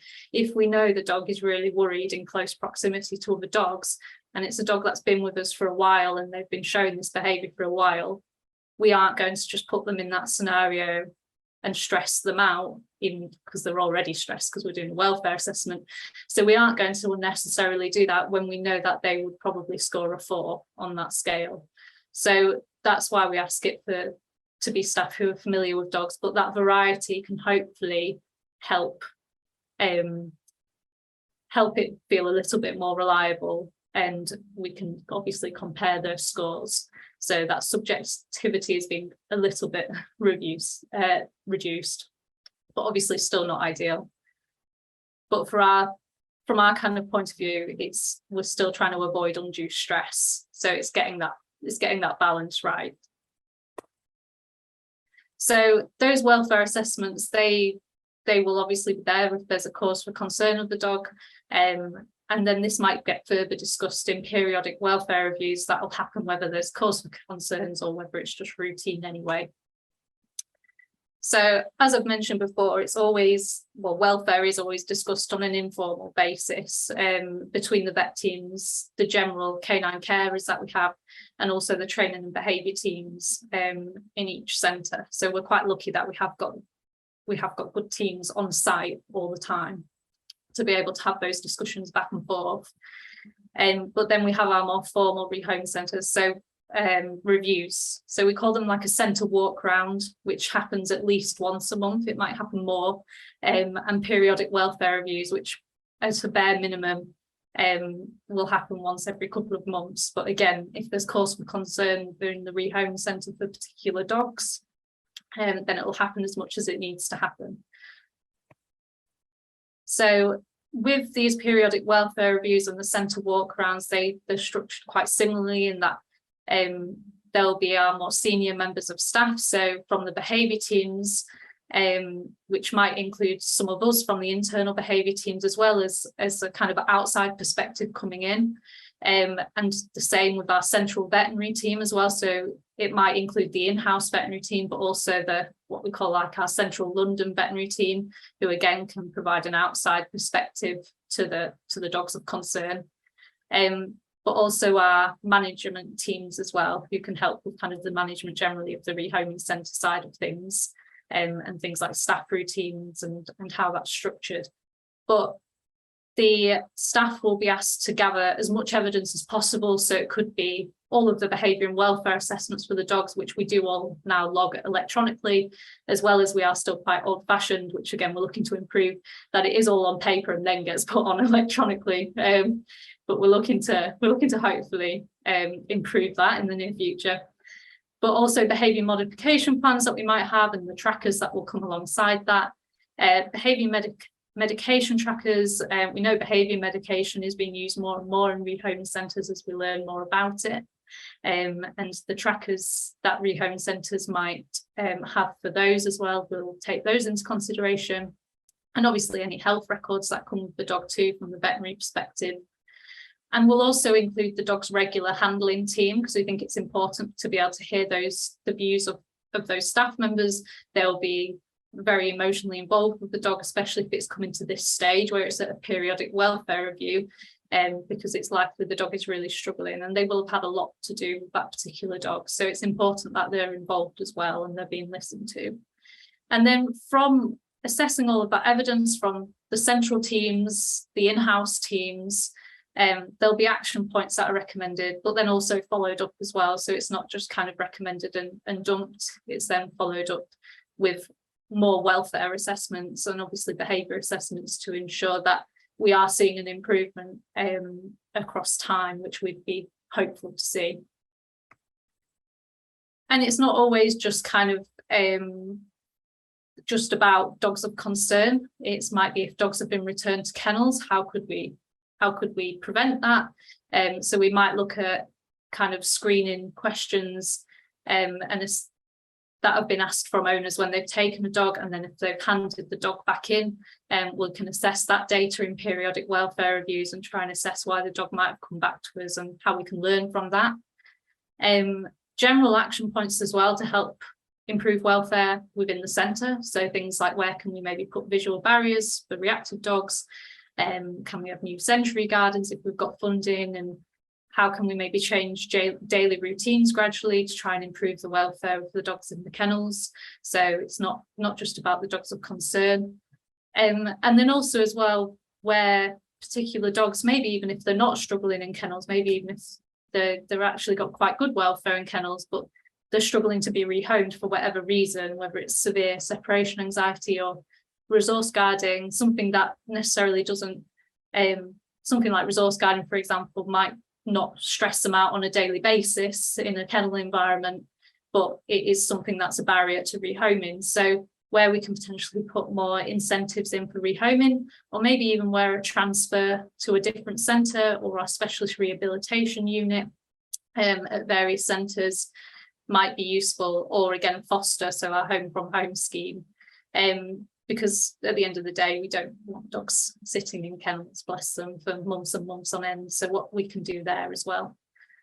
And then also the periodic welfare reviews are to discuss dogs who are on behaviour medication, because that's quite an important thing that we want to ensure that we're getting right. So when we potentially need to be reducing or increasing that medication to support the welfare and the behaviour needs.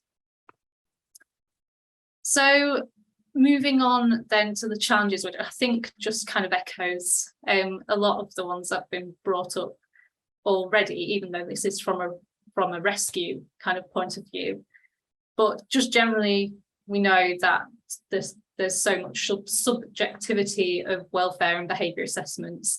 And we do try and reduce this with things like descriptors where we can, SOPs that they can follow as well, and staff training. Like I say, we've got an amazing professional development team who really do produce some amazing staff training, and our staff, you know, are really amazing at what they do. But even then, at the end of the day, they are still subjective assessments that they have to fill in. We do try and use, obviously, remote video recording devices, and I think that's one of the things that comes with kennels, is at the very least, you can pop a video up in the corner and it's non-invasive, and you can look at those behaviours within the kennel environment, which can be a little bit more of a struggle when you're out and about with the dog. And then we can actually more objectively track those behaviours in the kennel. So we do try where we can to use these, but these aren't kind of standard methods within the rehoming centre yet, but hopefully will be in the future. Another issue I think that we come across quite a lot is finding the balance of, and I think someone else mentioned it earlier, of having assessments that we have the resources to be able to do, because as we know, we want welfare to be a continuing conversation, and we can't be measuring kind of physiological, and I mean, we can try and measure behavioural, but it will be subjective on a daily basis. So we need things that staff find that are quick to fill in, because we know historically if it's too lengthy, they just unfortunately won't fill it in. They don't have the time, they want to be out with the dogs and trying to practically improve the dog's welfare. But also getting the balance that it still needs to be informative to us.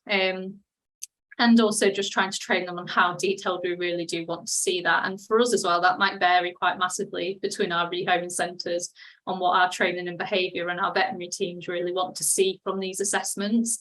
So it's subjective from the ground level, but even as it goes up to our more senior training and behaviour staff, it's subjective on that level as well, that some might be happy with a few lines of description, some might be happy with, you know, more happy with an essay of what the dog did from start to finish that day.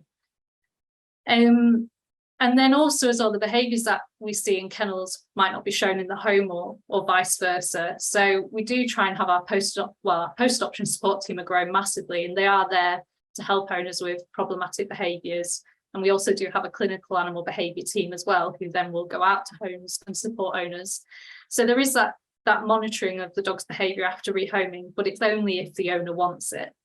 So if the owner does opt out of that support, not only do we not get the data going forward, but we also then don't have that data to reflect on if the dog does come back to kennels. So it's amazing if the owner opts into it, but if the owner opts out of it, then we're a little bit stuck with what we can do.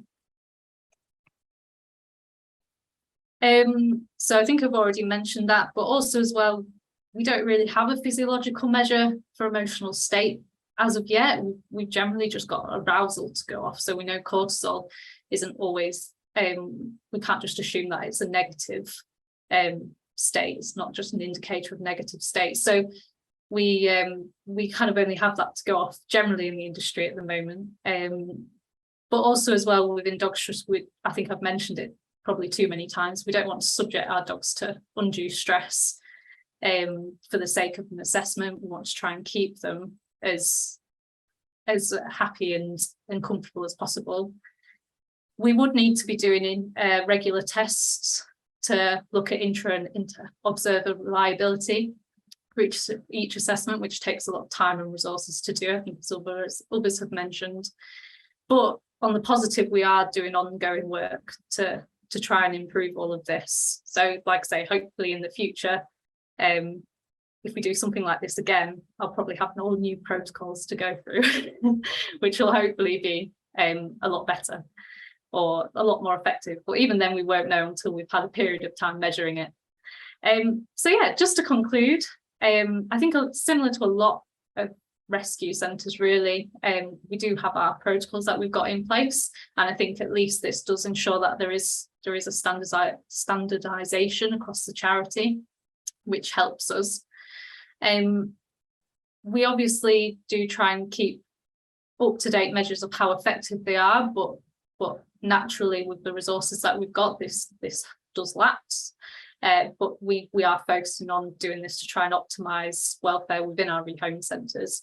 And I think, as others have mentioned, there are just various challenges that come with measuring welfare and behaviour in centre environments, but also, as you have all talked about as well, within the client's home, and even within the foster home. So things like our staff time or foster time, or volunteers time and resources, and even staff training, we need to be getting that right as well to ensure that what we're asking them to do is actually what they are doing, and the general biases as well that we've talked about.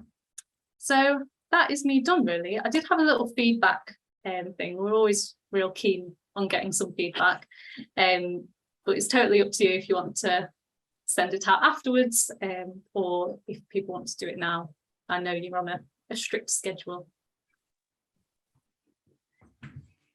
Okay, that's great. Thank you so much, Beckie. That was really, really informative, and we know an awful lot more about now what happens to dogs once they go well, before even they go into a rescue centre. So that's really interesting.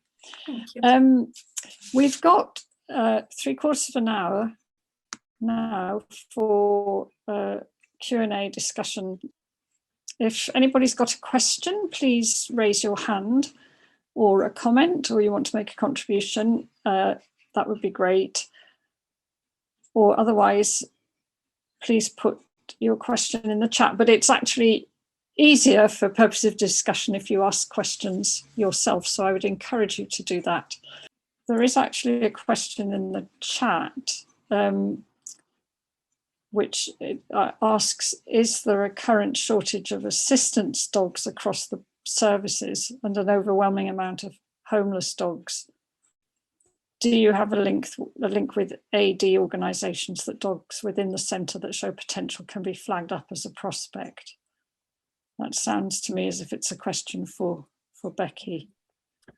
Yeah, so I think I've mentioned right at the start, we have links with like Gary's organisation, for example, Service Dogs UK, and quite recently as well, we've made some new links with different organisations. So yeah, if there's we have a process again with one of our animal welfare scheme coordinators. She works with a lot of our external organisations, and Louise basically screens those dogs and then sends over potential dogs that might be suitable to the different organisations that we've got.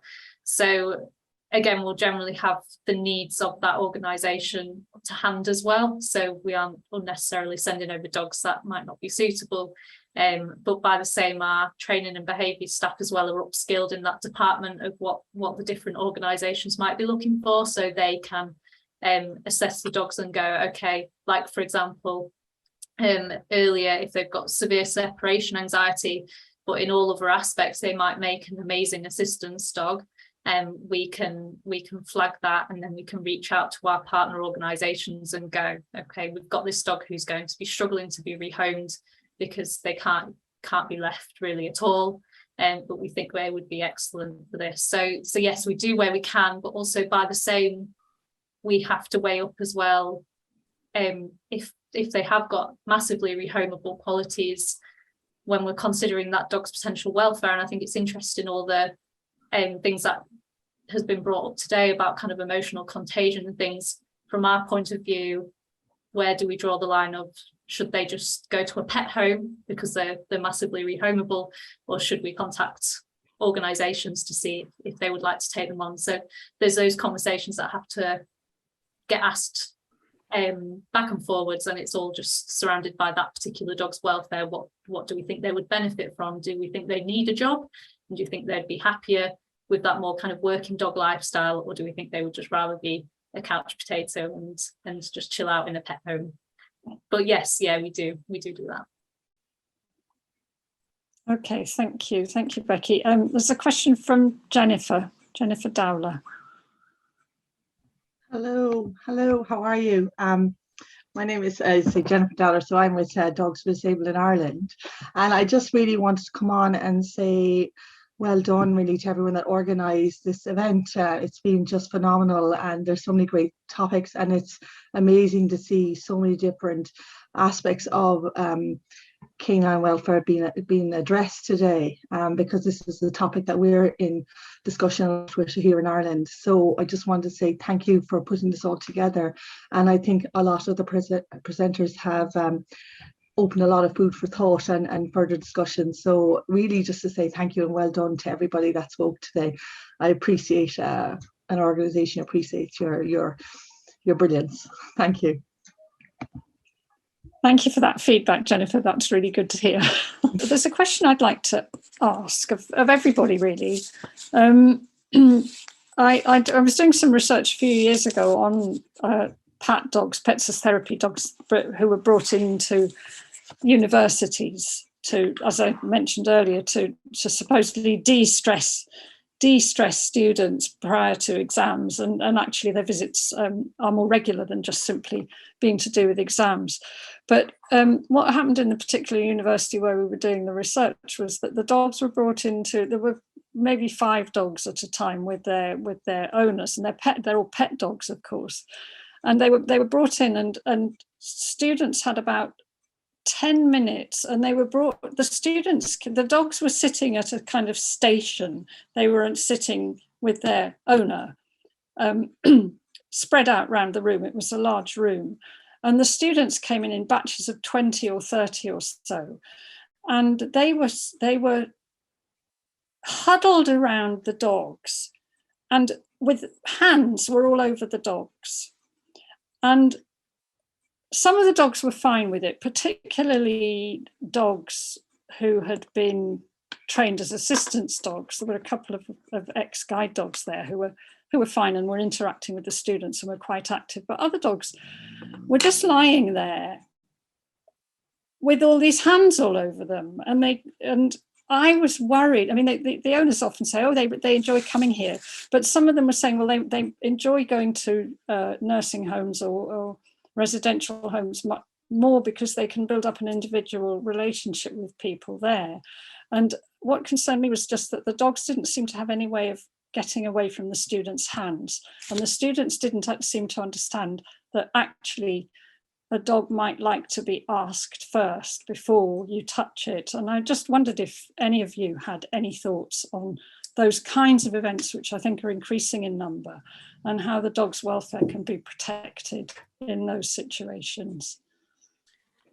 Yeah, if I may, certainly when we use the dogs and they're doing visits and what have you, the handler introduces him or herself first and then lays a few ground rules about the interaction with the dog. So it'll be that sort of thing, not too many people at one time, maybe one at a time, allow the dog plenty of room, and just set the scene so that people aren't thinking, oh, dog, grab hold of it and give it, because that's the last thing we want. We want people to interact safely and it to be an enjoyable thing for both the dog and the human. So we would give them we'd work in much smaller groups, sort of maximum of about 12 people, and the handler would talk about letting people just be guided by the dog and let the dog do its thing and make its choices. And then if you wanted, if somebody was just not getting any kind of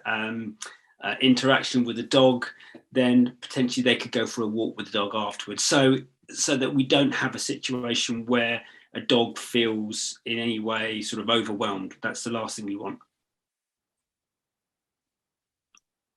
Does anybody else have any of the speakers have a thought on that?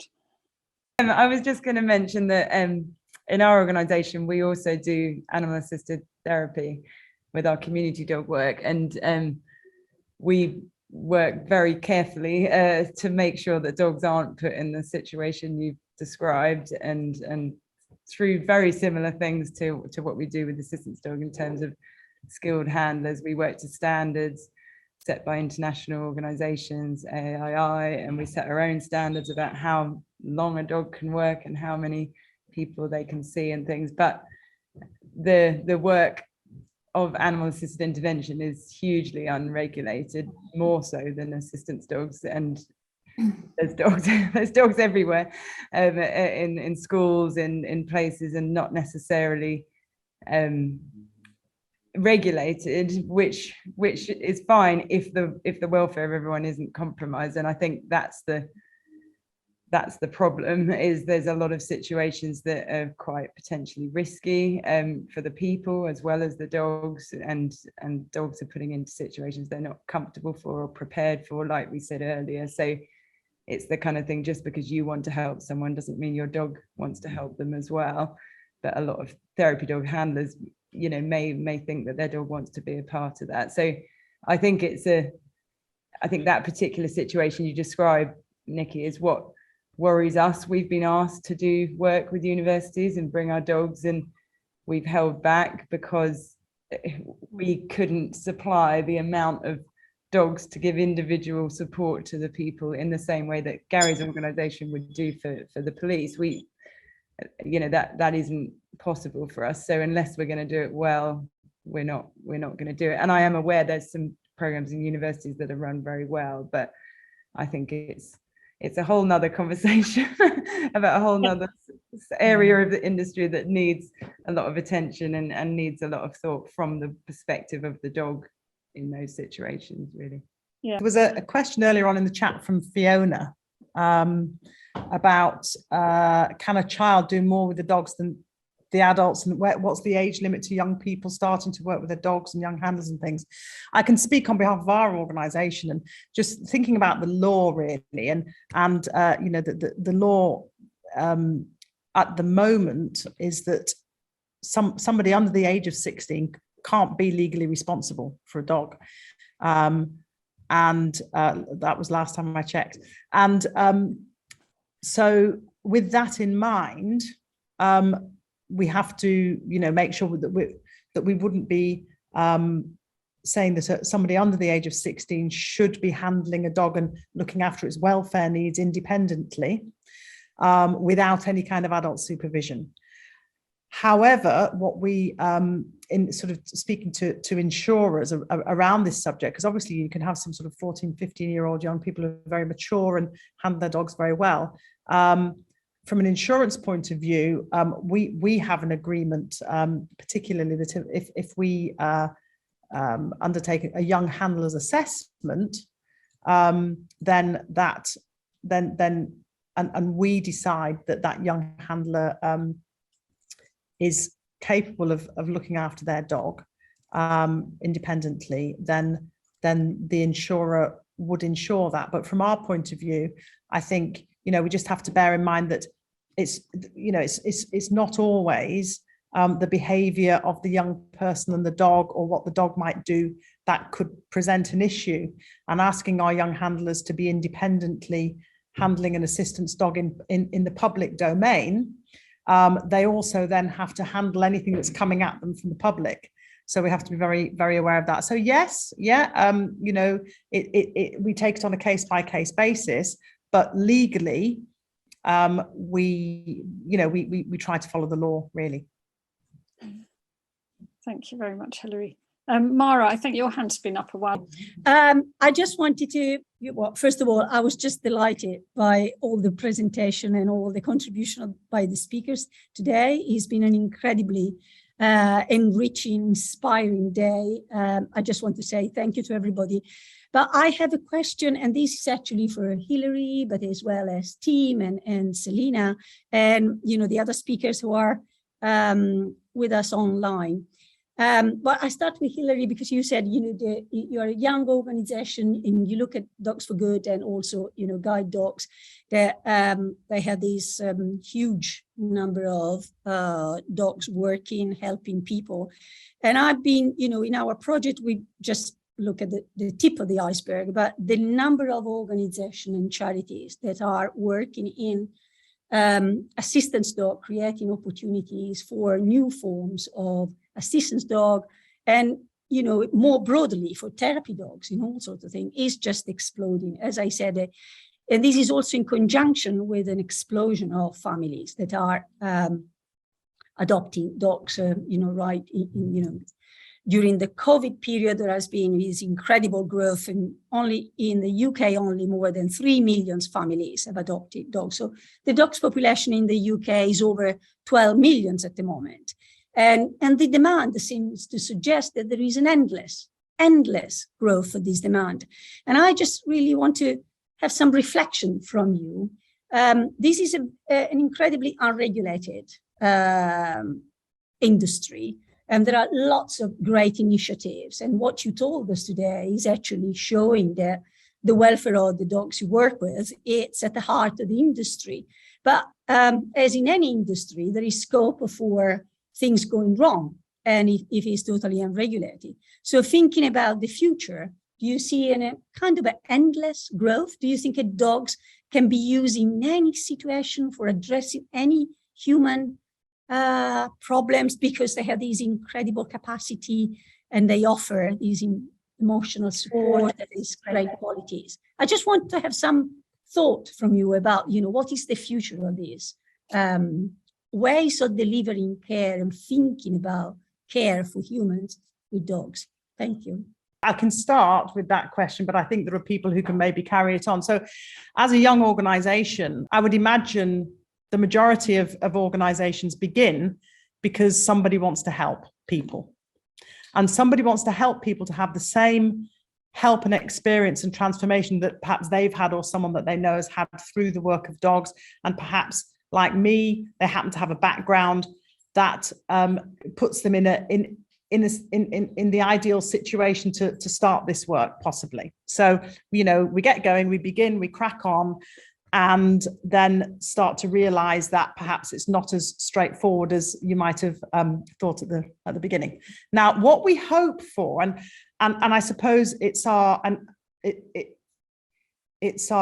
responsibility, is to try and become part of an education process so that people can learn from experiences. I've learned hugely from my colleagues in the other assistance dog organizations. Some things we've learned on ourselves the hard way, but when we have found things hard, we've had people to go to and say, gosh, this is tough, any advice?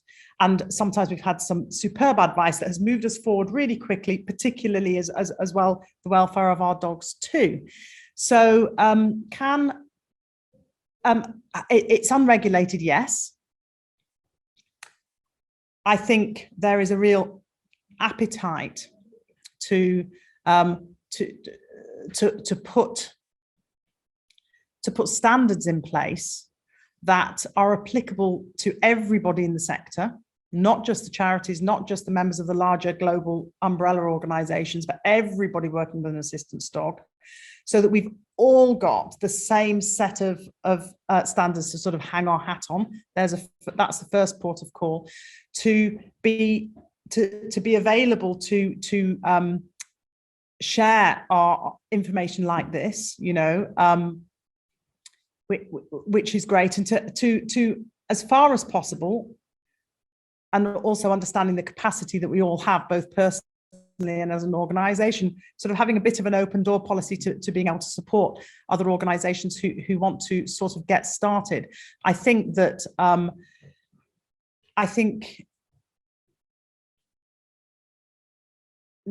my short few years of experience would tell me, and have informed me, that we've got to be careful about thinking that dogs are the silver bullet and can solve all our problems. I think sometimes in certain cases they can be part of the picture, But also in other cases, there are other avenues that are much more applicable that can help us as human beings. You know, we have amazing technologies. We have very good healthcare and therapeutic care in some areas. So, you know, that's to be thought about too. Now, you know, I'd love to hear from some of the more experienced members of the team about that. Tim, are you going to come and say something? I'll hand over to my esteemed colleague. Esteemed colleague returns.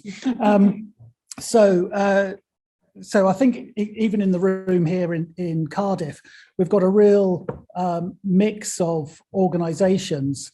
So we've got some organisations literally starting their journey in establishing really good assistance dog programmes.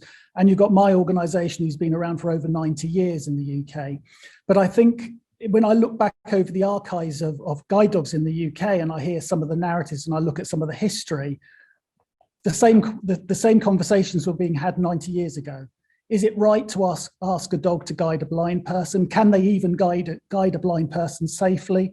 The work of guide dogs predates really any formal recognition that dogs could help people in that way. So I think 90 years ago, there were probably people sat in a room very similar to this, starting up guide dogs for the blind and asking themselves the same question. You know, is it right? Is it fair? Is it appropriate? Is it going to be safe for the people that we're here to serve? We also had the same startup 90 years ago. We had people who loved dogs. Largely, they loved German Shepherd dogs, and they wanted to introduce German Shepherd dogs. That was really their driver. They loved breeding and training and showing German Shepherds, and they'd heard that German Shepherd could also guide blind people. And then you had another group of people who were there saying, we want to help blind people. And we've heard that dogs can help blind people. So how do we go about doing it? So we've always had, certainly in my organisation, that kind of division between people who are quite dog-centred and people who are people-centred. And I think oftentimes we still get those same narratives being delivered today. Now, what I've really found in my career, I've found that we are starting to approach the work that we do with a more centered, more dog-centered approach. And also that's true of how we are working with our people. We are so much more person-centered than we were 35 years ago. 35 years ago, people came to us and they basically got what we gave them. You know, we didn't really ask their opinion. We said, if you want a guide dog, you have to conform to our rules and regulations, and this is how you go about accessing our services. And our dogs had to kind of fit into the system too. But these days, we've got both person-centeredness and dog-centeredness, and the two have to work hand in glove with each other. So certainly on the academic side and the research side, it's really good to get some really powerful pieces of good quality research being delivered that asks that question, what does the dog get out of it? This isn't all about how good dogs can be for people. We kind of know that, you know, those of us who live with and work with and love our dogs, we know that our dogs are inherently good for us. But when we're looking at the dog in its role as an assistance dog, we have to ask, well, is what we're asking of our dogs fair and appropriate? So I think as time goes on, that it's good that organisations, and I'm so pleased to see some startup organisations here really thinking this through right from the earliest stage of their development, because it's so fundamental. The last thing I'll say on this subject is, in terms of the unregulated situation, we have got organisations such as the International Guide Dog Federation and Assistance Dogs International, and they've been established for more than 35 years apiece, and they're both standards-based organisations, and we've done a lot to formalise standards for the organisations that want to be a part of our membership. And those standards are evolving all the time. And within the world of IGDF and ADI, we're also having those conversations about, well, all standards should evolve. They should get better over time. And where we've got a room for improvement, we should be taking steps to improve those standards and asking a little more of ourselves as providers. So I think that's a really good thing to do. And then lastly, we've got to think about, if we don't do that as organisations, where else can somebody with a disability go, knowing that we've got thousands and thousands and thousands of people with disabilities trying to source dogs from somewhere. Lots of the accredited programs have waiting lists that are very restricted, long waiting lists that are closed. My own organisation, we've got more than 1,000 people waiting for guide dogs at the moment. So if you're desperate for a dog, you'll start looking around to see where you could get that dog from. Now, you might be lucky and get a really good private trainer who's training some great dogs, or you might not. You might just get some person who says, I'll partner you with a dog, and you'll get a dog, but it's not an assistance dog in any shape or form. So we've got to apply good standards to make sure that we protect people with disabilities and our dogs in that process. That's it. I'll shut them off. Thank you. Thank you, Kim. Do any of our other speakers? Sorry, I'm going to just jump in as well. I think Tim and Harriet have said pretty much, sorry, not Harriet, Hilary have said most things, and I would agree with everything they've said. I think in terms of the regulation, yes, standards and the bodies that we're members of, but in some countries where those standards become adopted by the government, then that adds a slightly different edge to it, because you have things around public access being tied into the standards, which happens on a level here, but it's a little bit different. So the European standards could certainly inform that if and when they reach their progression point. I think obviously from an ethical perspective, to protect the well-being of the dogs, then we need to be thinking about the avenues that people with disabilities can go to get those dogs, and making sure that, as Tim says, that they're getting them from places that are protecting the dog's welfare, but that are also giving them a good quality of service. And I think the bigger picture is, as Hilary said, around education, really, because I think if everybody, the public, the people with disabilities, part of the public, the organisations, the startups, the individual trainers are more aware of the focus on this relationship and the two-way, mutual, beneficial, reciprocal relationship we're looking for with dogs, then people will be approaching assistance dogs in a way that does protect the welfare of the dogs and the people. Whereas if people are coming at it with a different thought process of a tool or an aid, and or a way to make money or whatever it is, then the dog's welfare is probably more at risk. So yeah, I think we have a responsibility to educate, so that when private trainers and people are contacted, they're feeling the same ethos, even if they're not actually part of an organisation. So just to add, that's it. Thank you, Selina. Thank you. I noticed hands up from Jess and Juliana, but I see the hands have disappeared. If you do want to ask Jess, you've put your hand up again. Please reveal yourself and ask a question. Hi. Well, firstly, thank you for today. It was really excellent from all the speakers. I work in the research team at Hearing Dogs. It's a fairly new team within Hearing Dogs, and I was noting with interest that a lot of the speakers were talking about the potential welfare implications of transitions. So a lot of assistance dog organisations use a similar sort of volunteer framework where dogs will move multiple times throughout their lives. I wanted to firstly say that we have started research into that just within Hearing Dogs, so using historical data, looking at whether the number of home moves affects the eventual qualification success of the dog. So within that, we can draw sort of welfare implications, but we haven't necessarily directly tried to measure or assess the welfare of the dogs involved at the time, because it was using historical data.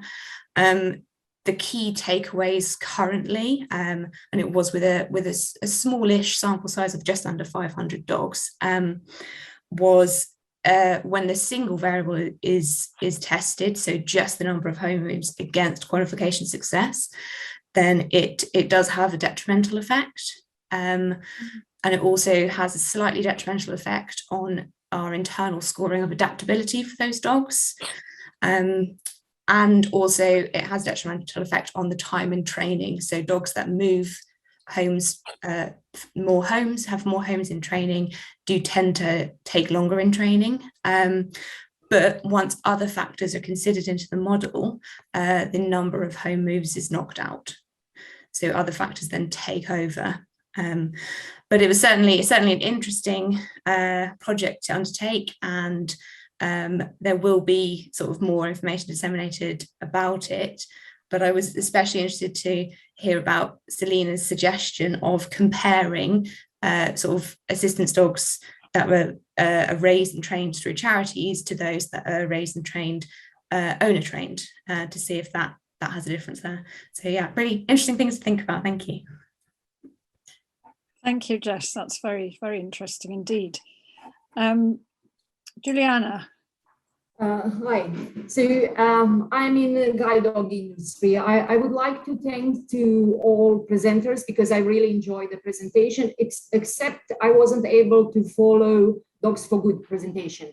So I would like to share something. So from my point of view, we are the one who are creating the rules. So it depends on us how well we will train our blind client or visually impaired client, how well we will train any client, including the dog therapy dog handler.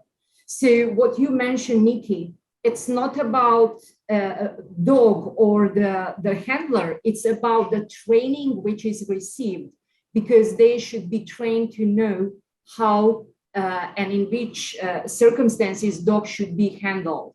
So it's up to us how well we are training our clients, providing the training to our clients, and how they will take care about the dog's welfare. It's because they cannot be trained by themselves. It's for us to provide training. And also after that to provide the sufficient aftercare and support them.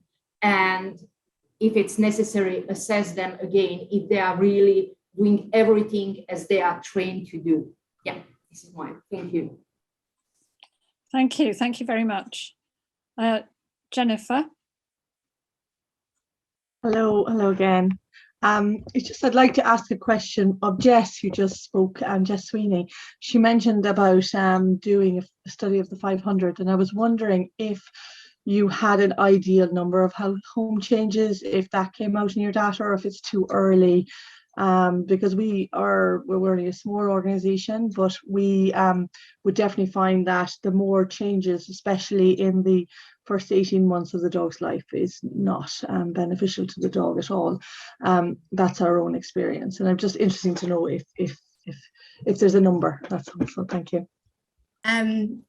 Do you mean a sort of optimal number of home moves? So yeah, we haven't looked at that yet. Our dogs, there were some that didn't move at all during their training because they were well, or after they'd left the nest, they've been raised by volunteer dog trainers who do all the training and see them all the way through to placement. And there were others that had moved a fair few times. For example, if the volunteer circumstances had changed or the volunteer had gone on holiday, things like that. So there was quite a range. So we haven't specifically looked into if they're an optimal yet, but we did find that dogs that moved when they were between 3 to 6 months were less likely to be successfully qualified, which kind of it obviously ties in with the developmental stages. I'm wondering if Tim or Selena have any thoughts on that, because obviously, particularly I know in guide dogs the dogs do move, but do you have any any thoughts on that, Tim? Yeah, and I've just taken down Jess's name because your research, Jess, I know our own research team has, I believe, just completed exactly the same, or what sounds like exactly the same study on a population of our own dogs as well. So I suspect our research team will reach out to you after this meeting. So it's been really helpful. I think where we're at, as I showed you in my presentation, our dogs do experience multiple changes and multiple changes of caregiver. And I linked that with making sure that we can support the dog's welfare because we identify that as a risk.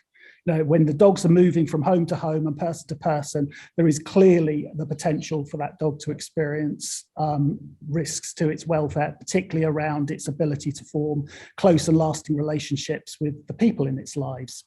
Anecdotally, we find the same sorts of things with dogs that, you know, sometimes we qualify a dog and it just seems to have a run of bad luck. You know, we partner it with a client and the client sadly passes away and we repartner that dog and then that partnership doesn't work.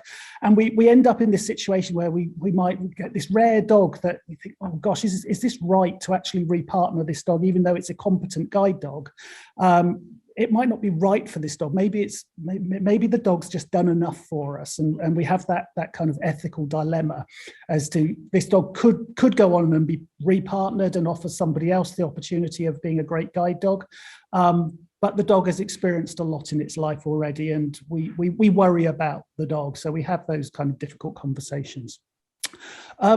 Like you, Jess, I think in hearing dogs, our initial research has certainly found some sort of a correlation between multiple moves, particularly during the most formative time of a young dog's development and its eventual success as an assistance dog. But that's multifactorial.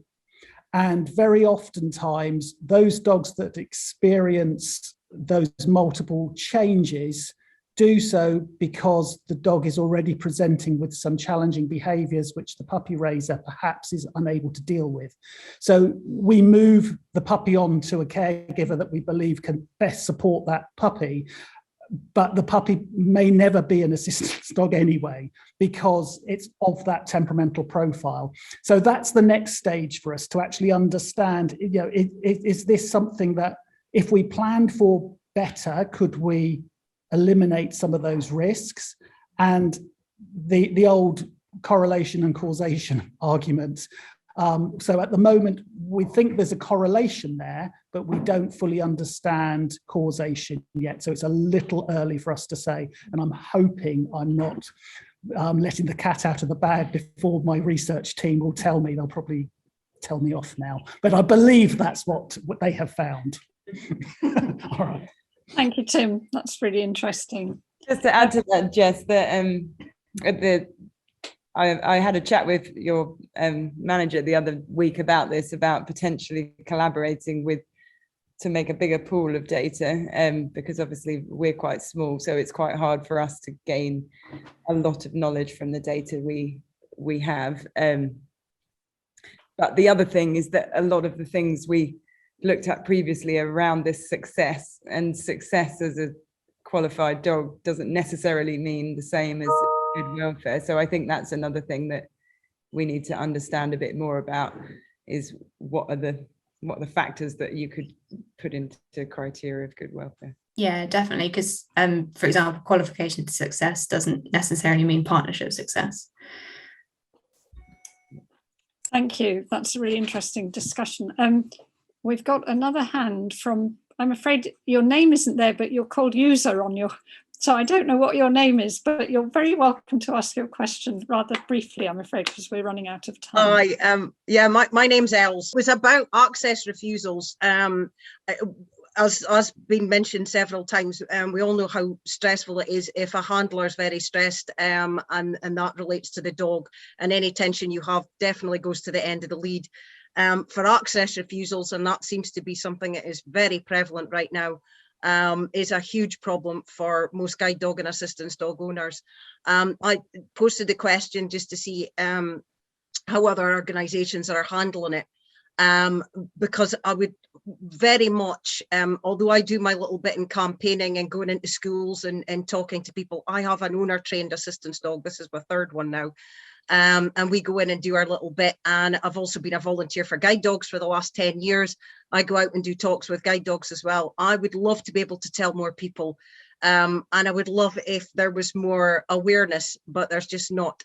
Would an ad campaign, if all the organisations got together, because obviously it doesn't just affect one of us, it affects everybody throughout all the organisations, to enlighten the general public and also people that work in the public sector. If you're dealing with the general public every day, that could be anything, and at least once in your lifetime, that's going to be somebody with a service dog.